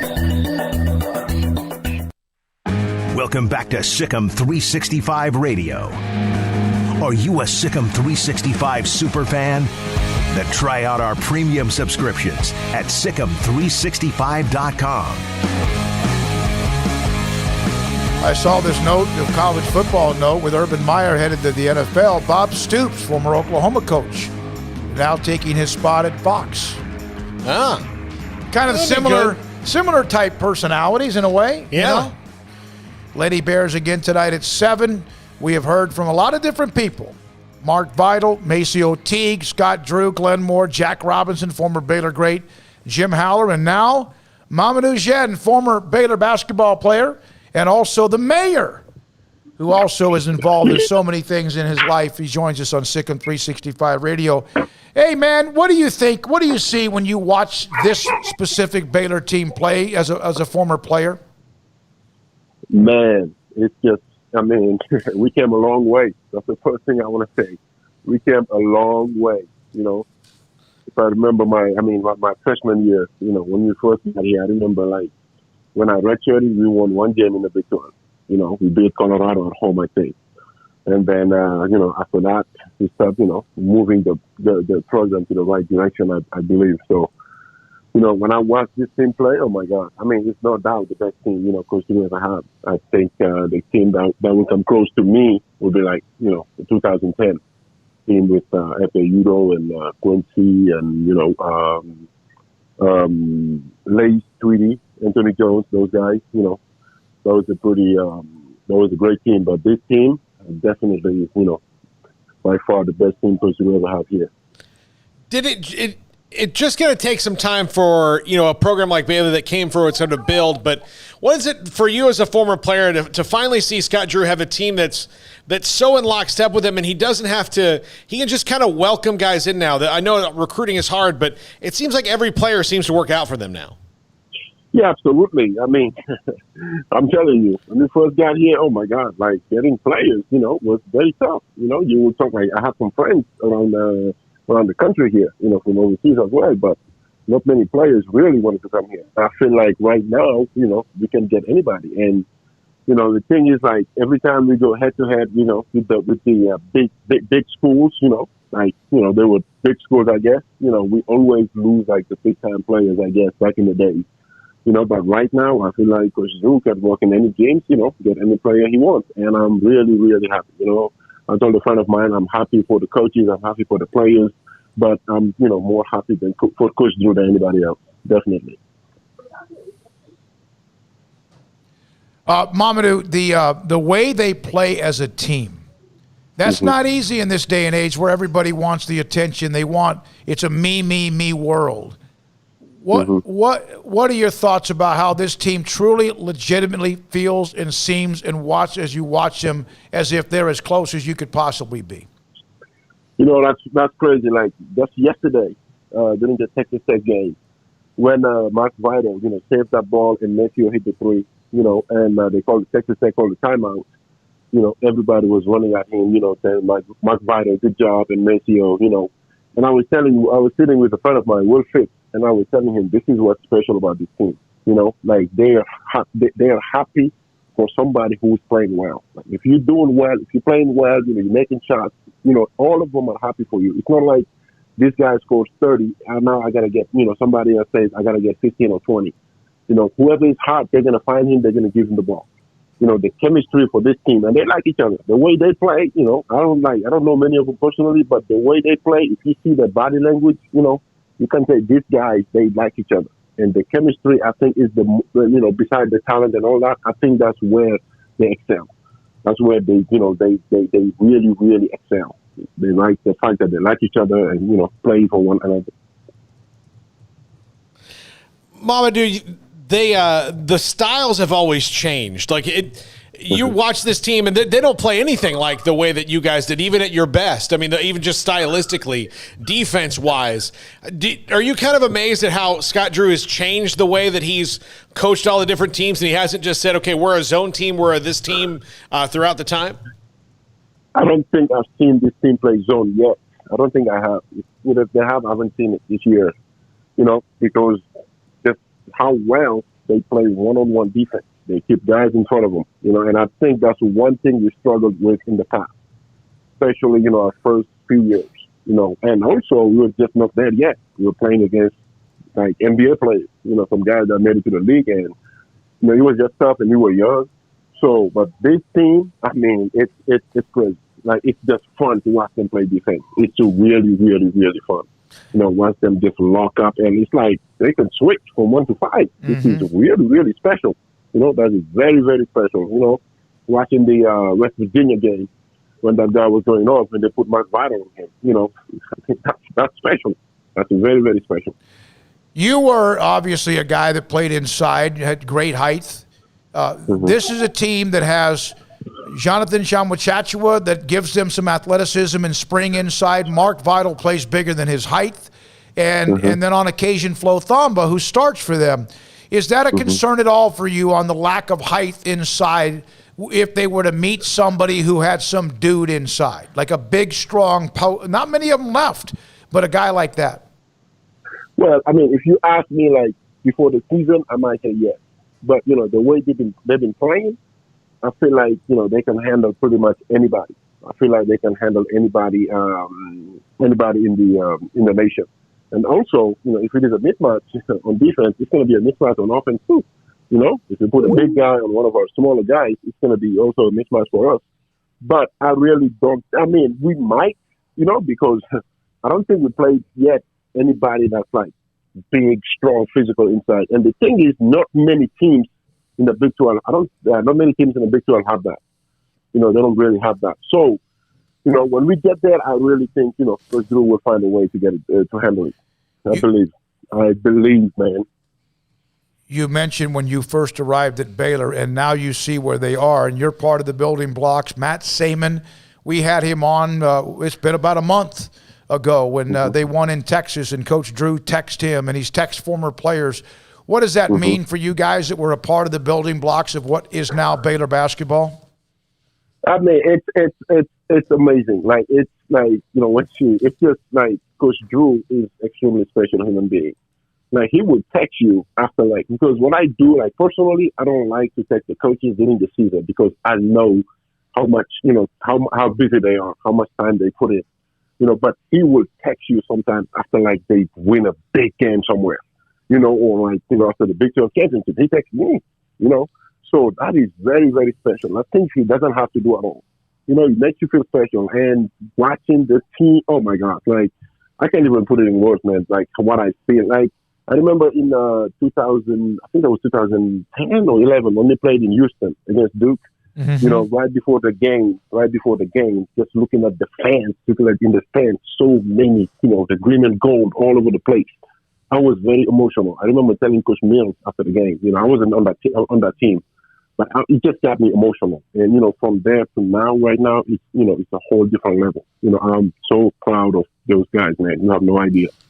Mamadou, what's the Waco Royals? I saw back in December that was announced, the team you're the head coach. Give us a little more feedback on that, a little more update on that.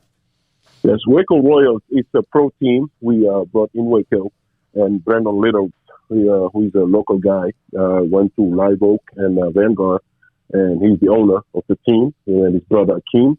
And right now they just asked me to join in, and we are trying to, basically take it to the next level. It's our first year, and we are part of a league. We call it the TBL, the Basketball League, and we'll be playing all over the nation.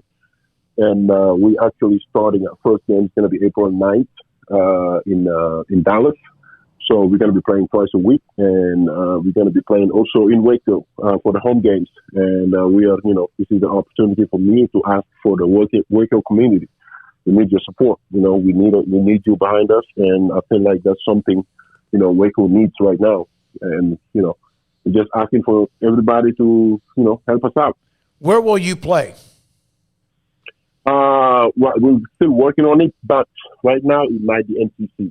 We're still working on it, though. Okay. We're looking at NCC right now. Yeah. Okay. All right. If you guys get when you find out information, let me know, and I'll put that out over my Twitter account and SicEm365 as well.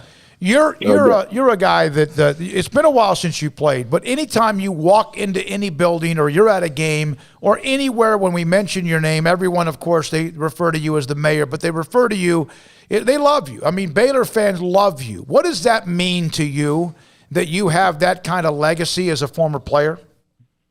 That's crazy, actually. Just last week, saw a lady at the store, and we were just talking, and she asked me, what are you doing and stuff? I said, well, I'm still in Waco. And she was like, you never left? I said, no. She said, you like it here? I said, I love it here. I said, Waco has been good to me. The people have been good to me. I'm like, I told her, it's a blessing, being here, because I didn't plan on staying here. Thinking about staying here for 4 years and go do something else with my life. But, it worked out better for me. I'm right here. I've been here since 2005. And I'm telling you, man, it's a home away from home, definitely. I love it here, here with my wife and my son. So I'm definitely loving every single second of it. Thank you to Waco community, to the Baylor Nation. Well, and also what you do with Visiting Angels, which, of course, is miraculous and fantastic as well for what you do for that organization. Mamadou, thank you, man. Appreciate your time. I miss being able to see you, but hopefully pretty soon, right? Thank you guys for having me, man. All right, that's Mamadou Jen, again, the mayor of Waco. Marketing with Visiting Angels, former Baylor player, and now head coach of the Waco Royals, who will start their season against a opponent up in the Dallas area. Lady Bears tonight, 7 o'clock at the Farrell Center. By the way, remember when we've talked about all these like myths that about Scott Drew that have been dispelled about, he used to not be like, they used to say, he's not a very good X and O coach, or he doesn't do this and that. Mamadou had hardly played basketball when he got here, and then became a part of the thing. I mean, so it wasn't, a guy who can't coach can't just take a guy who's, because other than that, he was just tall and athletic. I mean, he can't just make that. Like, that's what he's done. I mean, guy can coach. Yep. No, and they develop talent. Mm-hmm. Oh, yeah. There you go. I hear Craig. Hello.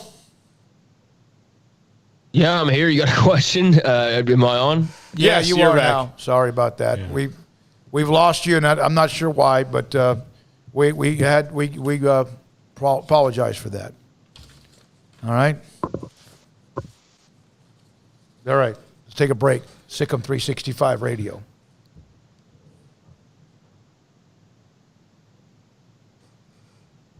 Richard Carr.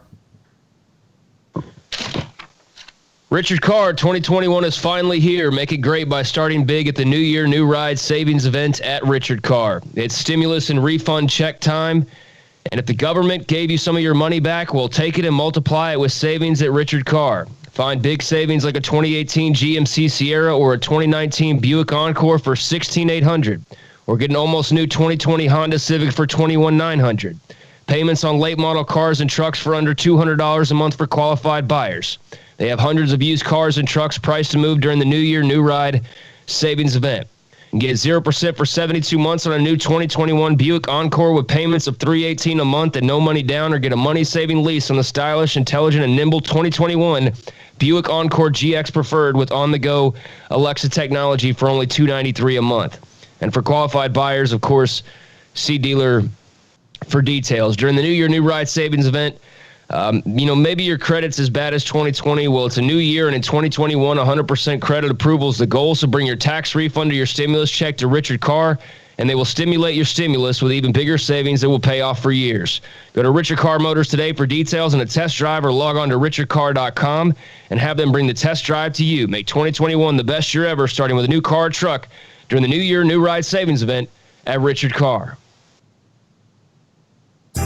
Riverbend Liquor and Wine has their easy-to-access drive-thru open and convenient and clean in-store location on the corner of Lakeshore Drive and North 19th Street in Waco. Riverbend Liquor has the best and most extensive variety of craft beer selections in Waco, and Balcones whiskey, including single malt, pot still, baby blue, rye, brimstone, and the all-new lineage in stock. Riverbend Liquor and Wine, family-owned and operated, and a hidden gem in Waco on Lakeshore Drive and 19th Street. And find out more on Facebook and Instagram.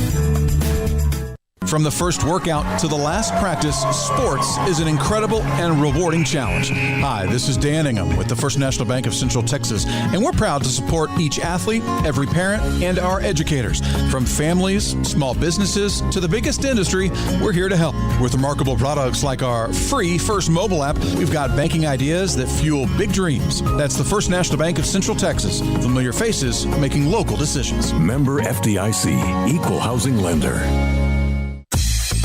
Southwest Sports Medicine and Orthopedics, the team physician of Baylor Athletics. Our doctors specialize in the diagnosis and treatment of any and all sports-related injuries. Celebrating over a decade of service in Central Texas, our doctors are equipped to handle a wide range of issues, whether it's your foot or ankle, orthopedic spine care, your hand or wrist, knee and shoulder pain, or if you're in need of our arthritis or total joint clinic. Come see us at the new Baylor Scott and White Ted and Sue Getterman Sports and Orthopedic Center. Trusted doctors at Baylor Trust, Southwest Sports Medicine and Orthopedics. Our goal is to get you back in the game.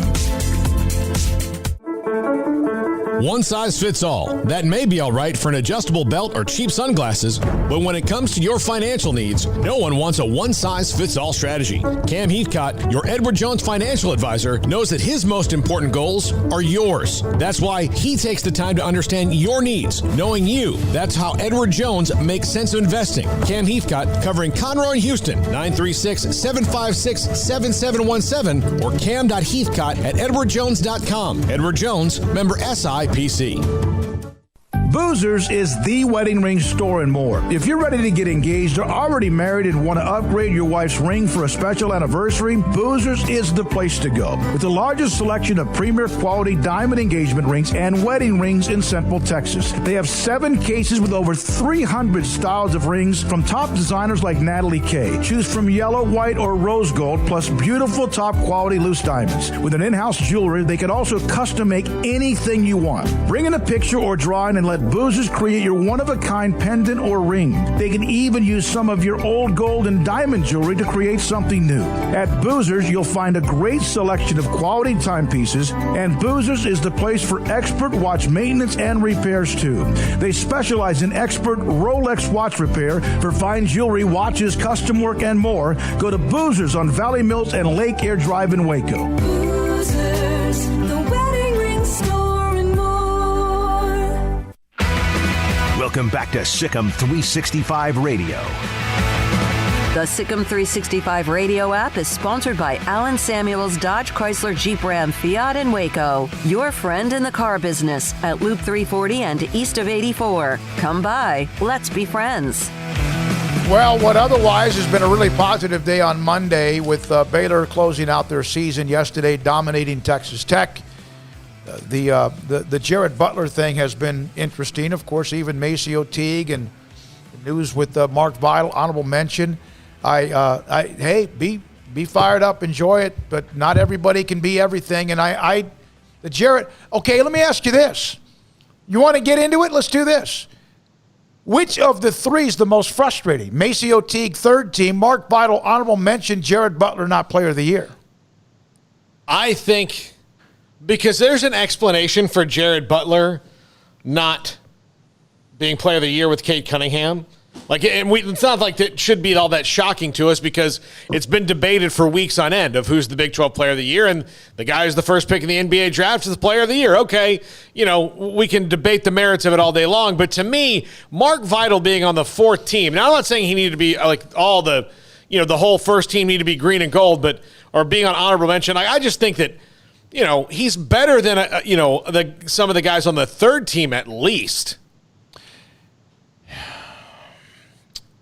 You can't have everybody included.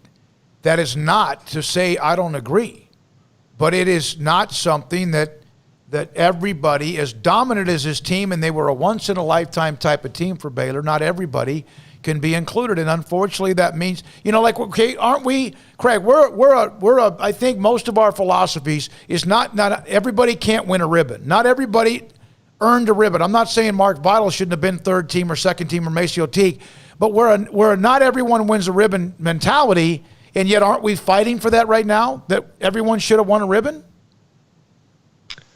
I mean, I guess I'm not really fighting for anything. I mean, everybody wants to see their guys get all the awards, and that's not possible. So, I mean, to me, it is what it is. It's fun to have a conversation about it and all that, but, there's at some point, I think we pretty much said the argument, and the outcome's not changing. So, as I've said, or maybe you heard me, maybe you didn't there for a while.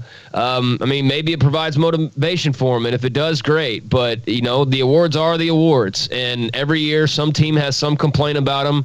It's just that this year Baylor's more heavily involved, and so there's more interest from people who normally wouldn't give two S's about who the player of the year is or who the fourth team this guy is or that. So I think it's great that people are passionate about it, but in the end, doesn't really matter. It does matter to Jared Butler whether or not he can call himself a Big 12 player of the year, but I think he would rather have the title they just won and the title they could win this weekend and the title they could win the weekends after that, much more than some Big 12 player of the year award that's obviously voted on by people who care more about the NBA or just, I don't know. I don't know what they care about. I can't speak for those guys, but they voted the way that they did. He didn't win it. I would think, I guess, Vital's probably got the best argument or the best chip on his shoulder, I suppose. But ultimately, I don't think we're talking about Big 12 player of the year or fourth team this or third team that if they don't go win a championship. Yep. That's all that I care about. I could care less, and I know I'm not these guys, so it's different for me. But from an outsider's point of view, I could care less about Jared Butler being Big 12 player of the year if they go into the tournament and lose in the first round. or if they go in 1-1 in the Big 12 tournament this weekend. I want to see this team go win big rings and big championships, and then after the fact, yeah, it'd be very fitting for Jared Butler with his national title ring and a hoop around his neck and a trophy in his arm to say, a little comment if he so chose to. But I mean, it's motivation. That's all it really is at the end of the day. So we'll see how much it motivates him. Here's one of the things, and this came in from Scotty. It kind of reminds me of 2 years ago when Kalani Brown was not the player of the year, and Bridget Carlton from Iowa State won the player of the year. She was a girl who scored a lot. She did a lot. She was really good, but ironically then beat Iowa State in the women's Big 12 title game and, of course, won the regular season title. And then that same year, they played Iowa, and I don't know if it was the regional semifinals or final, and Iowa had the player of the year, if I recall. And Baylor ended up playing them in Greensboro, and that girl had some decent points, but they beat them up pretty good. Well, it was the same kind of argument. Well, yeah, and I think Kim's strategy was like, we know that she was the one she was friends with Kobe. What was her name, Craig? Everybody liked her. The girl from Iowa. You're talking about Oregon. Oregon, okay. Yeah. Iowa was Sabrina Ionescu, whatever it was. Okay. I'm talking about the girl from Oregon. I think it was the girl from Oregon. Ionescu the next year was going to be a star, and then, of course, that year got shut down. Then she turned into the WNBA. I'm not sure when she turned. She may have gone. No, I don't know. Doesn't matter, but it was a girl from Iowa. Yeah, but the girl from Iowa was just, not to be callous about it, she was just a chucker. I mean, she would shoot and score, but compared to Lauren Cox and Kalani Brown, both on Baylor's team, are you the best all-around player? I mean, to me, I think that matters. I think when people get so drunk on points, and I know it's hard to score, but people get drunk on points. The girl from Iowa was a big girl. Yeah. Megan Gustafson, I remember that. Sabrina Ionescu was last year. But if you have points, if you have points and rebounds and blocks and steal, all these different things, to me, I'm just kind of a well-rounded when it comes to my MVP votes. Yeah. It's given something else for us to discuss today, and otherwise, again, a day in which Baylor yesterday beat the living hell out of Texas Tech. Beat them up. Made him like it. Chris Beard in the post game, as he's ever since the first year he was in Lubbock, they came to Waco. Baylor beat Texas Tech, and you could tell that they were going to be good, and they have been good. But he's a Scott Drew fan now. Now, a lot of people, I get a lot of this, they don't like. I've seen even Ashley kind of take some shots at Chris Beard. They have the best defensive team in America. No, they don't. And yesterday they gave up, as Jim Haller said, 80+. But, hey, let's not forget, it was just 2 years ago. They were playing for a national title. He's done a great job in Lubbock. Yeah. He's done a great job, and it's made the Big 12 better. They played for a Big 12 title. It's something that we can't say for football anytime lately. No, for Texas Tech, no. Since 2009, the Big 12, right? Since Alabama and Texas, the last time that anyone in the conference played for a national title, am I right? Yeah. Oklahoma did win it in 2000, and after that, there was a couple of times when they slipped and fell. So at least Texas Tech took a Big 12 team to a national title on the cusp of winning it, too, before they did not. And they're good, and that it's amazing to me that Texas Tech, that Oklahoma has to play a play-in game in the tournament. That's how deep this conference was this year. Because there was a point where I thought they might be the number 2 or 3 best team in the conference. Yeah, they were just real streaky. It was real streaky. Alon Kruger is a heck of a coach. Just always going to be good. You rely on Oklahoma's always going to be a tough out. Yeah, I think it's weird. Yeah, because I was thinking about that on the way here, because I was trying to say, okay, well, Baylor plays the winner of TCU and Kansas State. So who's Iowa State playing? Because you're trying to put who's the other bad team in the conference? Well, there's not another bad. There was 3 teams that aren't very good: TCU, Kansas State, and Iowa State. And that won't hold for very long in Iowa State and Kansas State. You know that. They'll figure it out. Mike Garofalo, breaking news, announcing that the Cowboys are announcing they've agreed to terms on a new contract with Dak Prescott. Woohoo! Well, it's about time. Yep, there we go. Our long national nightmare is over, guys. Garofalo, the Cowboys announced they've agreed to terms. And Paul and Armstrong, what will it look like? Will it be a 4-year, 3-year, 5-year? It's going to be where everyone can paint a nice picture. The agent has to look good. Dak has to look like he was taken care of, which all the millions he's going to have guaranteed. And the Cowboys have to kind of make it look like they still got what they wanted in some sort of argumentative way. Yeah, I think it'll be a 4-year deal. That's what I think it's going to be. Bunch of money. Yeah, I have no idea on probably 4-year deal. I don't know. I'm not real into the contract lingo and all of that. Not real in depth on all of that stuff. But yeah, 4-year deal or so. I mean, I find it just pleasing that it's over and we can stop talking about this dumb story of his contract for, going on 3 years now. But now I'm very intrigued by the fact that, it's all on Dak's shoulders now. It's all on his shoulders. There's no contract talk anymore. There's no this or that. It's Dak. You better go lead the team to the Super Bowl now. You have no excuses. No excuses. I mean, you could say, that defense, but okay, well, you're paying your quarterback this big time money, so they need to go in the draft and figure that defense out. But he's got tons of weapons around him. I don't want to hear any excuses for the Cowboys. I don't want to hear any excuses unless it's, their defense still just isn't good enough as far as why they're not over the hump. This has been the biggest distraction in their way now for the longest time. It's finally not going to be a distraction. It's actually going to be about football with Dak Prescott, which is going to be refreshing. And so now the football's on, in his hands and the weights of this team's on his shoulders. And I know it was previously, but now it really is. Yep. Now it's his team. So any failures they have stops at the foot of Dak Prescott. So I'm sure he's ready for that. I hope he's ready for that. And, we'll see if he's worth the investment here over the next, 4 or 5 years. I have to read this tweet from David Hellman. As the black message, the Cowboys agreed to terms on Monday. Further information released press conference Wednesday. And David Hellman, laugh out loud. You can literally set your watch to it. I quite literally happened while I was on a date. Here's a guy that lives and breathes covering the Cowboys, right? Mm-hmm. John Machota had it. I'm sure others have it. Mike Garofalo's the one I showed. And David Hellman, okay, we're going to find out how much this date is, huh? How important is this date, Paul, for David Hellman? We'll have him on tomorrow at 5 o'clock. We'll see, right? I have John Machota's reaction to this. Okay. Oh, my God. Okay, it's happening. Everybody stay calm. What's the procedure, everyone? What's the procedure? Stay calm. Calm down. All right. That's from The Office. Yeah. Yeah. No, I actually know that. Yeah. Was that longer than a GIF? Yeah, that is. Yeah. It's so good. That was Armstrong. Yeah.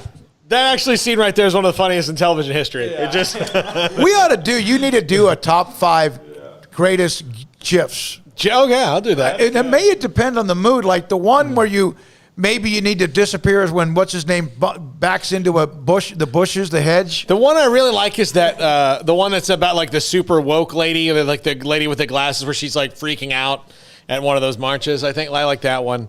That works out well for a lot of things. But there's a couple of them. Oh, really? And I don't even know half of the. I don't know none. I know none of those shows or the actors, but I do know that was The Office. So, all right, when we come back again, Dak Prescott. We just come right to the 5. Dak Prescott, according to the Cowboys released this. They have agreed to terms on a new contract. Now let the cover your ass work on who got what and let everyone digest it. Let's wait to see what it is, and we'll see what happens. But Paul's top 5 at 5:55. All right, probably would have done a different. Okay, go ahead, Armstrong. This is Paul Catalina's top 5 at 5:55. I probably would have done a different one had I known that Dak was going to be. I've been working on one. We'll do it tomorrow of top 5 things that we can all go back to now that we don't have to wait on a daily Dak update. From the Cowboys. But this is just apropos of watching what transpired yesterday over Texas Tech and thinking about, kind of the way that Scott Drew has built this program. The top 5 Scott Drew glue guys. And Armstrong, please put this up, video and everything. I would like some debate and engagement from the fans of Baylor. Just to see if I left anybody out or if I ranked anybody differently. There's going to be one person on this list who'll probably tell me he's the number one glue guy, and we'll have him on the show on Wednesday. Number 5, Jake Lindsey. Jake Lindsey, there was nothing spectacular about his game. There was nothing. I mean, he was a very steady player. He was the kind of, he was serious but not too serious. He was just that right guy, and was the example of just do everything you're asked to do, and it'll work out for you. And he's number 5. Number 4, Ish Wainwright. Ish Wainwright had the, not only was he the go do everything guy, he was kind of the soul of the team, like their vibe. You know, how they just had fun and he could kick back and, nothing stressed Ish out. And for that team, that was the first team that got to number 1 in the country that Ish was on. And, he was just the voice of that team. They never were fazed by anything. And that was always what's special to me. Number 3, our buddy King McClure, another glue guy. And King there were different expectations. When he came in, people thought he'd be a little bit more of a scorer than he was, but his attitude all the time, and you see that when we have him on the show, is the perfect Scott Drew glue guy of King McClure. Yep. Number 2, who was just on the show, last week or the week before, AJ Walton. AJ Walton, and I put him at number 2 for this reason. For a lot of Baylor fans, he was frustrating because they wanted him to be some sort of super point guard or something that he wasn't. And played hellacious defense. Yeah. He got better. He wasn't going to score a lot of points. Yeah, okay. But he was a dirty work. Never an offensive enough. No, he was the dirty work guy, though, too. He was absolutely the dirty work guy. And, of course, the number 1 glue guy, Mark freaking Vital. You got Mark right. Where's Patterson? Did you miss? Mark It was great that he scored Mark yesterday. Vital. I just with the game-winning free throw from Mark Patterson. Yeah. No one epitomizes the whole whatever needs to be done. No, you're I'll right. do it and whatever, and I will do it fast. And you got some arguments. Yeah, I'm sure I will. I knew I would. Henry Dugat. Okay. I wasn't here when he played. Yeah. All right, well, that's from Steven. Yeah. No, that's okay because it's a top 5. Okay, we have rules, Steven. You know this. He gave us 5. You have to take somebody off the list to bring in somebody on the list. You can't say it's 5 and then you say, well, Armstrong, Paul, Craig, David, that's 9. So somebody has to come off the list. So, Steven, thanks for the text, 254-339-1122. Replace him. Take somebody off and replace Henry Dugat on the list as well. All right, Craig, I got some details. Your thoughts about this as well. I know we're up against the clock. Cowboys, according to Adam Schefter, and he probably would know, 4-year contract, $160 million, including a record $126 million guaranteed. The first 3 years average $42 million, which means the last year's just under 40, and by then they'll tear it up and redo it. And now will he live up to that contract? No, I don't think so. I know it's the market. I know it's the going rate. I think it's a ridiculous amount of money for a guy who's won nothing so far at this point. And don't give me division titles. I don't count those as big, meaningful prizes. I've had this discussion before, but they don't either. Yeah, I mean, it's the going rate. So, I mean, the market's what the market is, whether I agree with the market or not. But that's an awful lot of money for basically what has been, the same story as when they were rolling through 10 different quarterbacks in 5 years trying to find the guy. So now they have the guy. They're paying him like the guy, and he has to go be the guy. And that's what's going to say whether or not he lives up to this contract. But then again, I feel like you could win 4 Super Bowls and not be worth $42 million a year, But in reality and what the landscape is, it's the price you have to pay. So we'll see. But on paper right now, no. Do I think he's worth that amount of money? No. But I like Dak, and I hope he proves me wrong, because if he does, it means the Cowboys are going and winning Super Bowls again. But like I said earlier, that pressure's on his shoulders now. There's no more excuses. None. This team has. They're at the age now too, with Zeke being the way that he is, Dak his contract. He's never going to sign a bigger contract than this.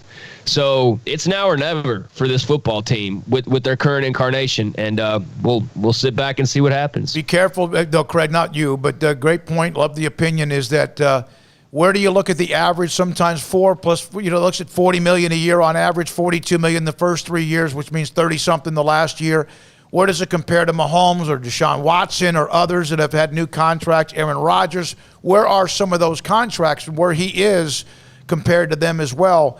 The bottom line is the Cowboys have, when it comes to quarterbacks, Romo had his a couple different times. Did he ever live up to him? Probably in a lot of ways he lived up to close to him.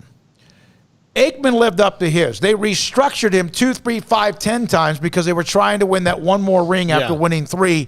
He lived up to his 55-year, $50 million, whatever that was at the time. Staubach was so back in the 70s, you don't even know what the contract was. This is really the first time the Cowboys have done this with a player, and can he match now the standard of what it represents? I know Craig said that he could win 4 Super Bowls and not be worth $42 million. And look, probably you're right. No player is probably worth that. I mean, it's the going rate. The good news for Dak is that eventually there'll be a guy who's less deserving than him that gets the same kind of money. So people will stop talking about that. But I do think this, because it's been so long since the Cowboys were even relevant when it comes to the postseason and winning Super Bowl championships. If he wins one of them, one ring, it's totally worth it because it's been so long. Yeah, this is okay. You guys blank or get off the pot. They did. Now go make sure you do what you're supposed to do. Go do. And I'm not sold on it either. Craig's not sold on it as well. I'm not. I mean, look, hey, I'm not. I will not be sold on the Cowboys winning a Super Bowl until there's confetti in their hair. Yeah. Well, a lot of people said that about Baylor in a Big 12 championship in men's basketball. And let me be clear. I mean, they didn't have a better option. This was their option. Yes. I didn't agree with him going out and drafting a guy and basically starting all over with Zeke looking like his best days might be behind him and a receiving core that's only going to get older with every year. So, I mean, this was the move that they had to make. I mean, I think the money is just absurd no matter who we're talking about. We're talking about Tom Brady. I think it's ridiculous to be paying a guy that much money each year. That's all I'm saying. But, yeah, 1 Super Bowl, and I think in the eyes of Cowboys fans, Dak would be worth it. He's won games. Some have been of some substance, but he's not even, as a team member, not close to the Super Bowl. So now that's what it's all about. Like I said, it's all the pressure's on their shoulders now to actually go out and win something and start talking about on the field more so than off the field. All right, Craig, thanks to you. Thanks to Armstrong Sims, Paul Catalina. Thanks to Glenn Moore, Jack Robinson, the former Baylor All-American, Jim Howler, Mamadou Jen, also Mark Vidal, Maceo Teague, Scott Drew, and those of you, a lot of you text today, the calls as well. I'm David Smoak. Have a lot to get to tomorrow. This is SicEm365 Radio. Good night.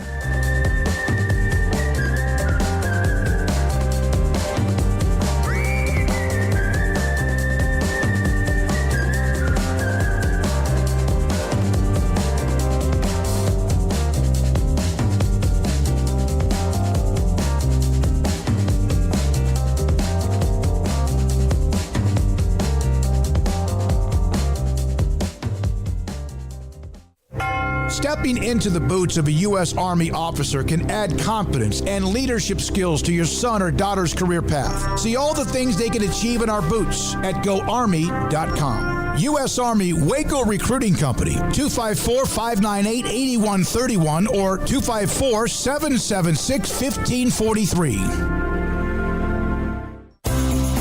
Ideal MRI is a small family business right here in Central Texas. We're open to support you while lowering the cost of healthcare bills. When you need an MRI, ask your doctor for an Ideal MRI. Visit us at idealmri.com or call us at 833-IDEAL-MRI.